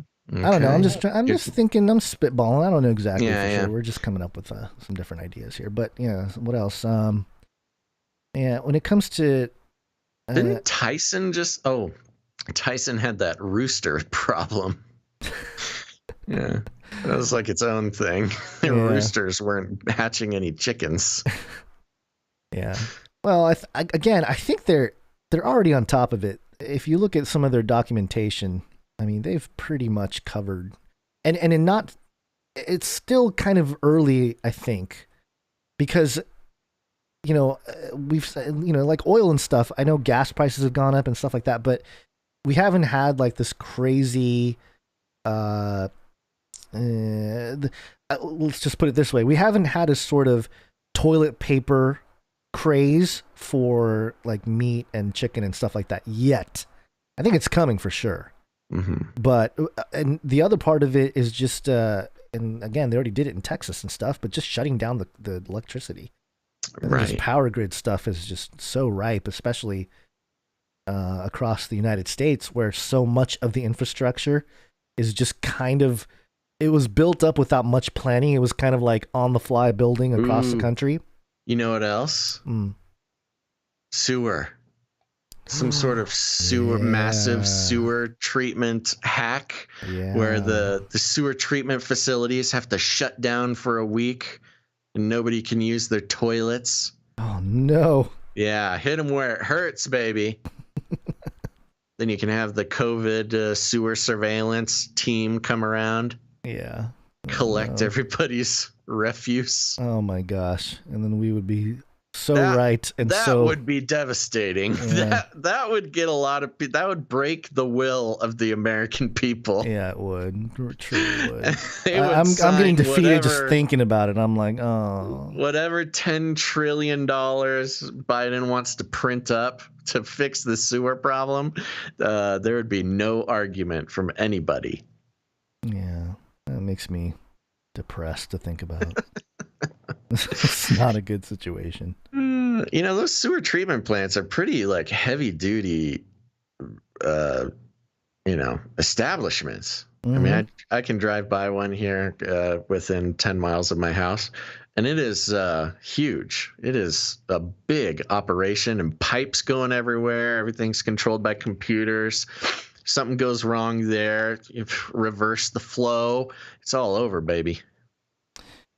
Well, anyway, that's I think we're basically, relaying the proper message here of just, focus on being able to sustain yourself, because you never know when a cyber hack from Russians is going to knock out your electric grid. And, it may not be for long periods of time, but certainly enough to cause pain. And because all they need is for the people to want the change that the elite establishment are trying to implement. If they can force the people to want it, and it doesn't matter. They can create whatever deception, whatever pandemic, whatever crisis is necessary. Yeah. And it's kind of interesting because part of the whole building of the image of the beast in Revelation 13 is caused by that. It's caused by a deception, the false prophet, calling fire down from heaven, and the mortal head wound of one of the heads of the beast, or the horns of the beast. That's what causes, and then, the resurrection is what causes everybody to build the image. And so, you're not going to necessarily get everyone on board the satanic agenda because it's so cool. It's right. Most likely going to come because of some kind of desperation that is created, some kind of social engineering. So yeah. In that regard, I mean, all of our infrastructure is I figured it out. Target. Yep. It's everything. And we can put this in the book, because if this happens, I don't know what I'll do. It's just All right. I will have reached a new level of time traveler. Yeah. It'll be the water. Uh-huh. It'll be the sewer. Uh-huh. Within close proximity of each other. Okay. Then it'll be a cause for an infrastructure addition to turn sewage into drinkable water, like Bill Gates and his poopy drinking water in 2015 to show off. And it's about time to bring society into the next level, where all of our drinking water comes from is recycled from sewage, just like Bill Gates wanted it. Just as effective with all this is just like a shortage on pets. I'm telling you, shortage on pets in America. Come on, they're like, no more cats, no more dogs. That'd be hard to convince people of these. Every spring, there's too many cats to. I know those cats. They just kitten procreate season, themselves. Yeah. They don't listen to the New World Order. Duplicate asexually. Yeah. All right. Well, we got one more Cyberdemic update here. Are you ready? Mm-hmm. This is coming from thehackernews.com. The Hacker News. The headline reads, U.S. seizes domains used by SolarWinds hackers in cyber espionage attacks. Dun, dun, dun. So here we go. Here's an update on the SolarWinds. Days after Microsoft SecureWorks and Volexity shed light on a new spear phishing activity unleashed by the Russian hackers who breached SolarWinds IT management software, the U.S. Department of Justice Tuesday said it intervened to take control of 2 command and control and malware distribution domains used in the campaign. The court authorized domain seizure took place on May 28th, the DOJ said, adding the action was aimed at disrupting the threat actors' follow-on exploitation of victims, as well as block their ability to compromise new systems. The department, however, cautioned that the adversary might have deployed additional backdoor accesses to the interim period between when the initial compromises occurred and the seizures took place last week. Quote, the action is a continued demonstration of the department's commitment to proactively disrupt hacking activity prior to the conclusion of a criminal investigation, said Assistant Attorney General John C. Demers for the Justice Department's National Security Division. Quote, law enforcement remains an integral part of the U.S. government's broader disruption efforts against malicious cyber-enabled activities. Cyber-enabled. Even prior to arrest, and we will continue to evaluate all possible opportunities to use our unique authorities to act against such threat. Unique authorities. That's very interesting. Let's remember that for analysis here because it'll fit in. The two domains in question, theyardservice.com and worldhomeoutlet.com, were used to communicate and control a cobalt strike beacon called Native Zone that the actors implanted on the victim network. The wide-scale campaign, which was detected on May 25th, leveraged a compromised USAID account at a mass email marketing company called Constant Contact. Oh no, Constant Contact. That's right, folks. It's Constant Contact, the boomer email service. Such a I'm sorry. It's a bad company. I've had to use Constant Contact for this side thing, and it is just one of the worst platforms ever. They were some of the first to market when it comes to like individuals and companies be able to run mass email campaigns, and they basically have not updated their user interface since 1997. It takes forever to load a page. It's a horrible service. I tried to, you know how you can drag and drop images and stuff now in different building, like website building platforms? I tried to do that. Doesn't work. You gotta like go. It's just It's a lot of work. It keeps the boomers busy trying to use Constant Contact. So it does not surprise me that they used Constant Contact to hide their hacking operation. Yeah. Let's see here. Email marketing company called Constant Contact to send phishing emails to approximately 3,000 email accounts at more than 150 organizations. Once the recipients clicked on the embedded link in the email message, a subdomain of theyardservice.com was used to gain an initial foothold into the victim machine, exploiting it to retrieve the Cobalt Strike backdoor to maintain persistent presence and potentially deliver additional payloads. Quote, the actor's instance of the Cobalt Strike tool received C2 communications via other subdomains of theyardservice.com, as well as the domain worldhomeoutlet.com, the DOJ said. Microsoft attributed the ongoing intrusion to the Russian threat actor. It just calls him the Russian threat actor. It tracks as Nobelium, and by the wider cybersecurity community under the monikers, lots of monikers there. FireEye, there's some good ones in here. CrowdStrike, Velexity, SecureWorks, Dark Halo, and Iron Ritual. Ooh, yeah, that's good. Let's see here. It talks about they've found some more malware, et cetera, and how they're doing it. So, but I think the interesting part of this is talking about the DOJ and the what is it? The DOJ and DOJ. Yeah, just the DOJ. Okay. The Department of Justice seizing these domains, theyardservice.com and what is it? Worldhomeoutlet.com. It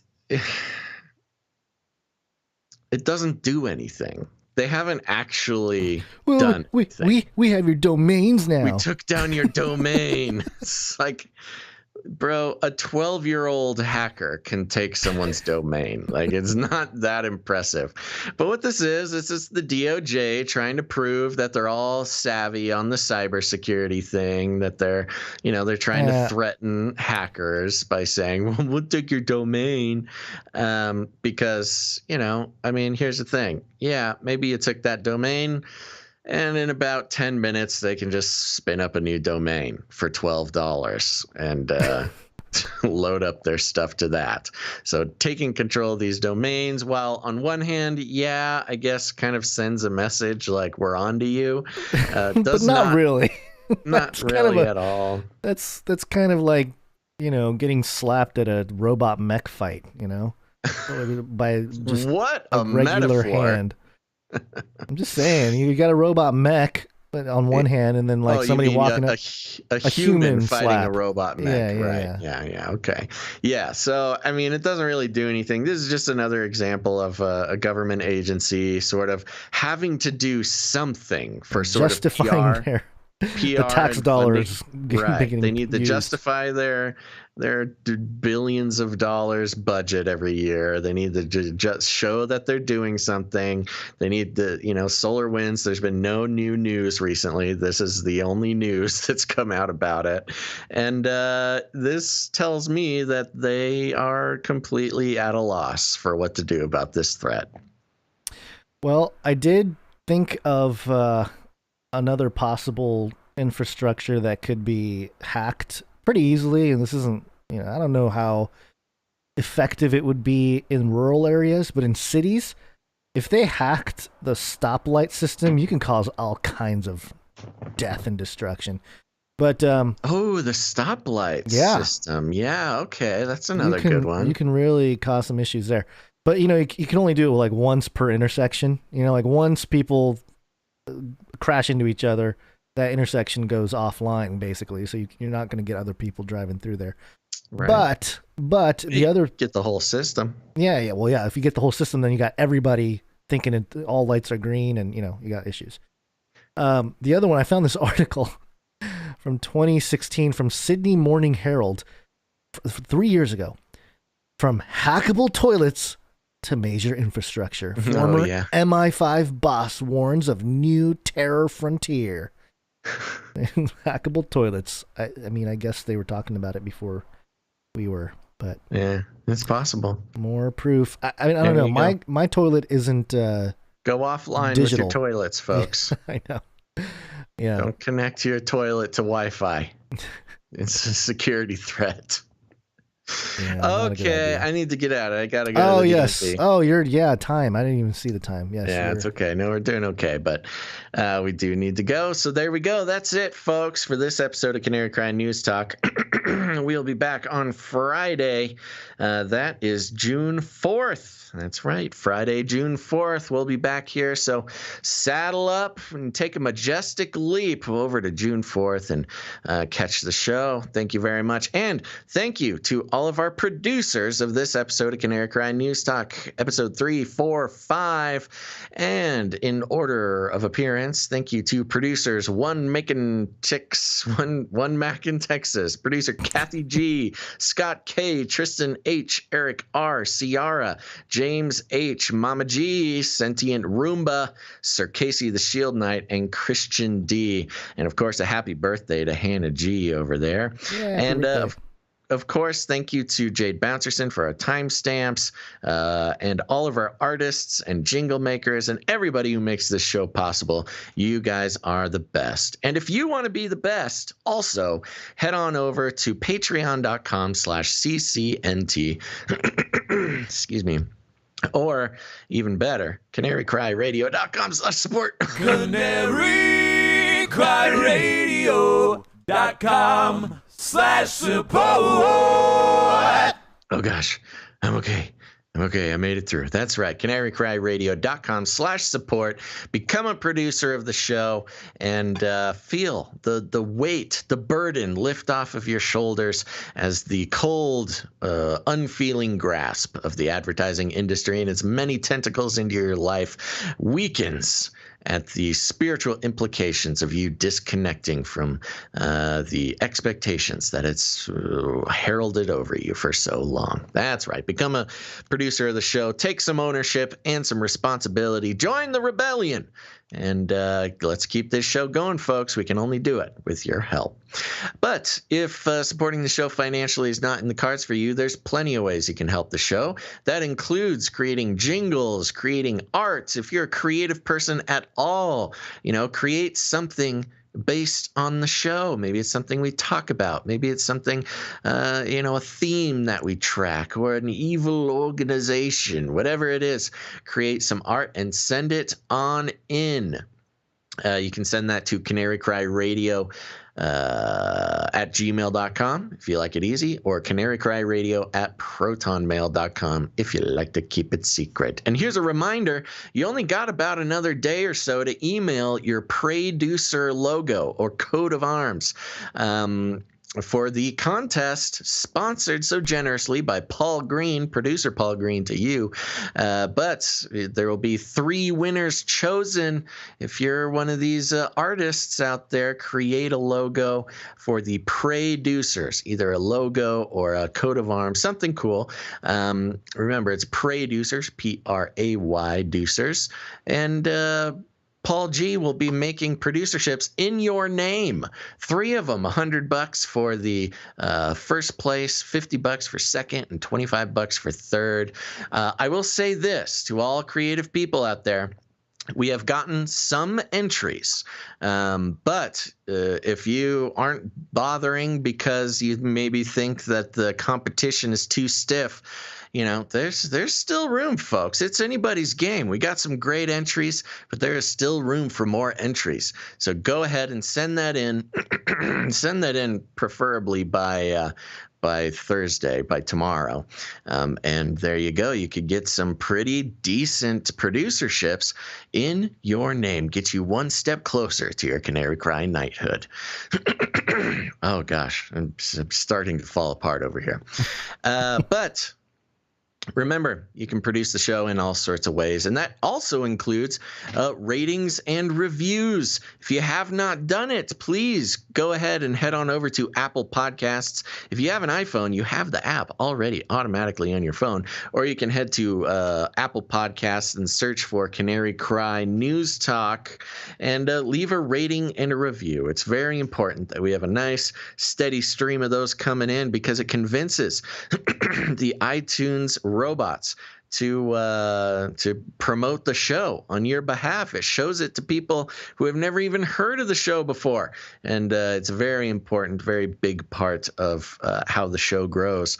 And I will be reading all ratings and reviews on Friday, so it's a great way to get me to say something silly on the show, and it's free. So please do that. It would mean a lot to us if you did.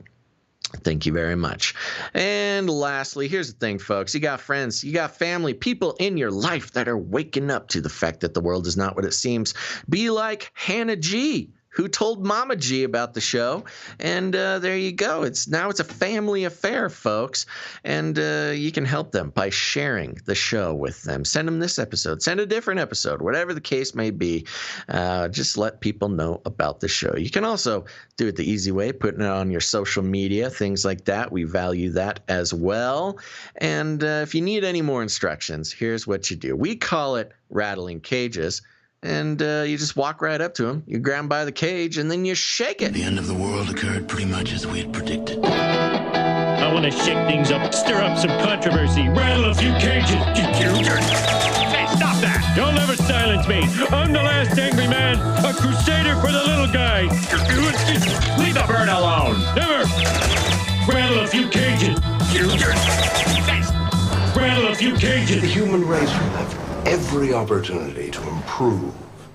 And if they don't? Ask Noah. That's right. Just ask Noah. All right, folks. Gons, you got any last words?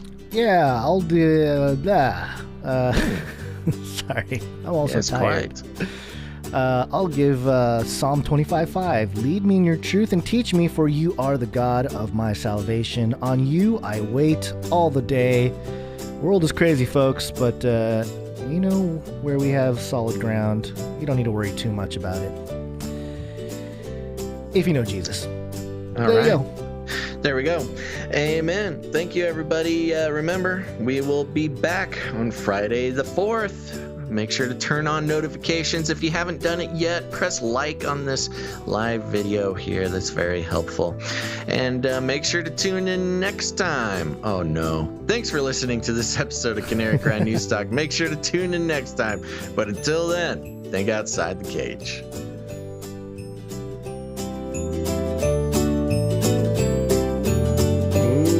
Vaccinations. I'm getting a very good feeling about vaccination rate this moment. Come on, man. Aborted feces. You're under arrest for crimes against science. Aliens.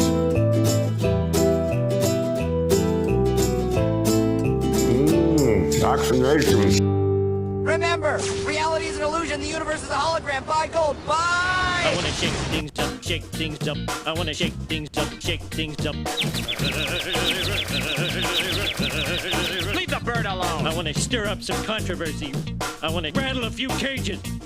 I wanna rattle a few cages.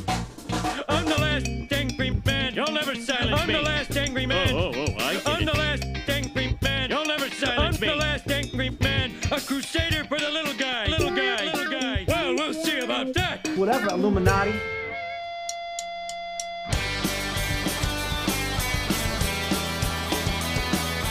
Where are the aliens? We're made by the aliens. Aliens. Aliens. Are you even woke? You're moving up with lots of charm. Come on, man, you're just an arm. Come on, man. Hey, Flippy, please don't take my girl. Flippy, don't take my girl. Hey, Flippy, please don't take my girl now. Come on, man. Vaccinations. We're all gonna die. I'm history. You're nuts and bolts. Perhaps 33 megavolts. Whoa. Hey, Flippy, please don't take my girl. Flippy, don't take my girl. Hey, Flippy, please don't take my girl now. Enslave my kids. Embark a new career. Don't you take her, it's not the year. Hey, Flippy, please don't take my girl. Flippy, don't take my girl. Hey, Flippy, please don't take my girl now. Hey, Flippy, please don't take my girl.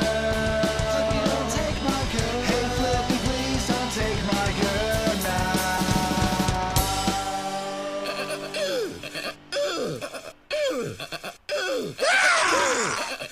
Aborted feces. Vaccinations. Vaccinations. Come on, man. Vaccinations. Vaccinations. Fun fact, I believe it was You're under another arrest fun for fact. Fun fact. Another fun fact. Brings me back to my Screamo days.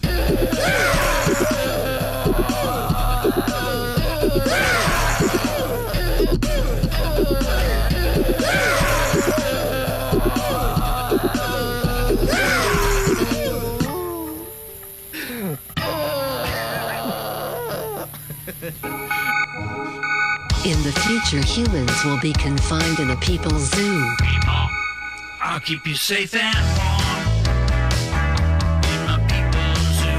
Are you even woke? I'll keep you safe and warm now in my people's zoo. We will launch a new age. You, yeah, you in my people's zoo. I'll keep the cameras on.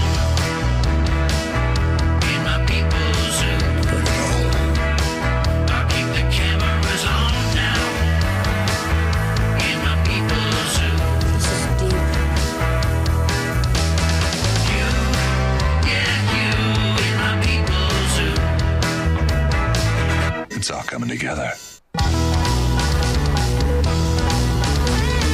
You can't handle the truth. They are scum.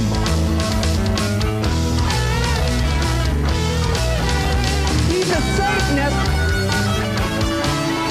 and melt those babies into candles. People don't even read their Bible, for heaven's sakes. I'll make you fat and sassy in my people's zoo. Vaccinations. I'll make you fat and sassy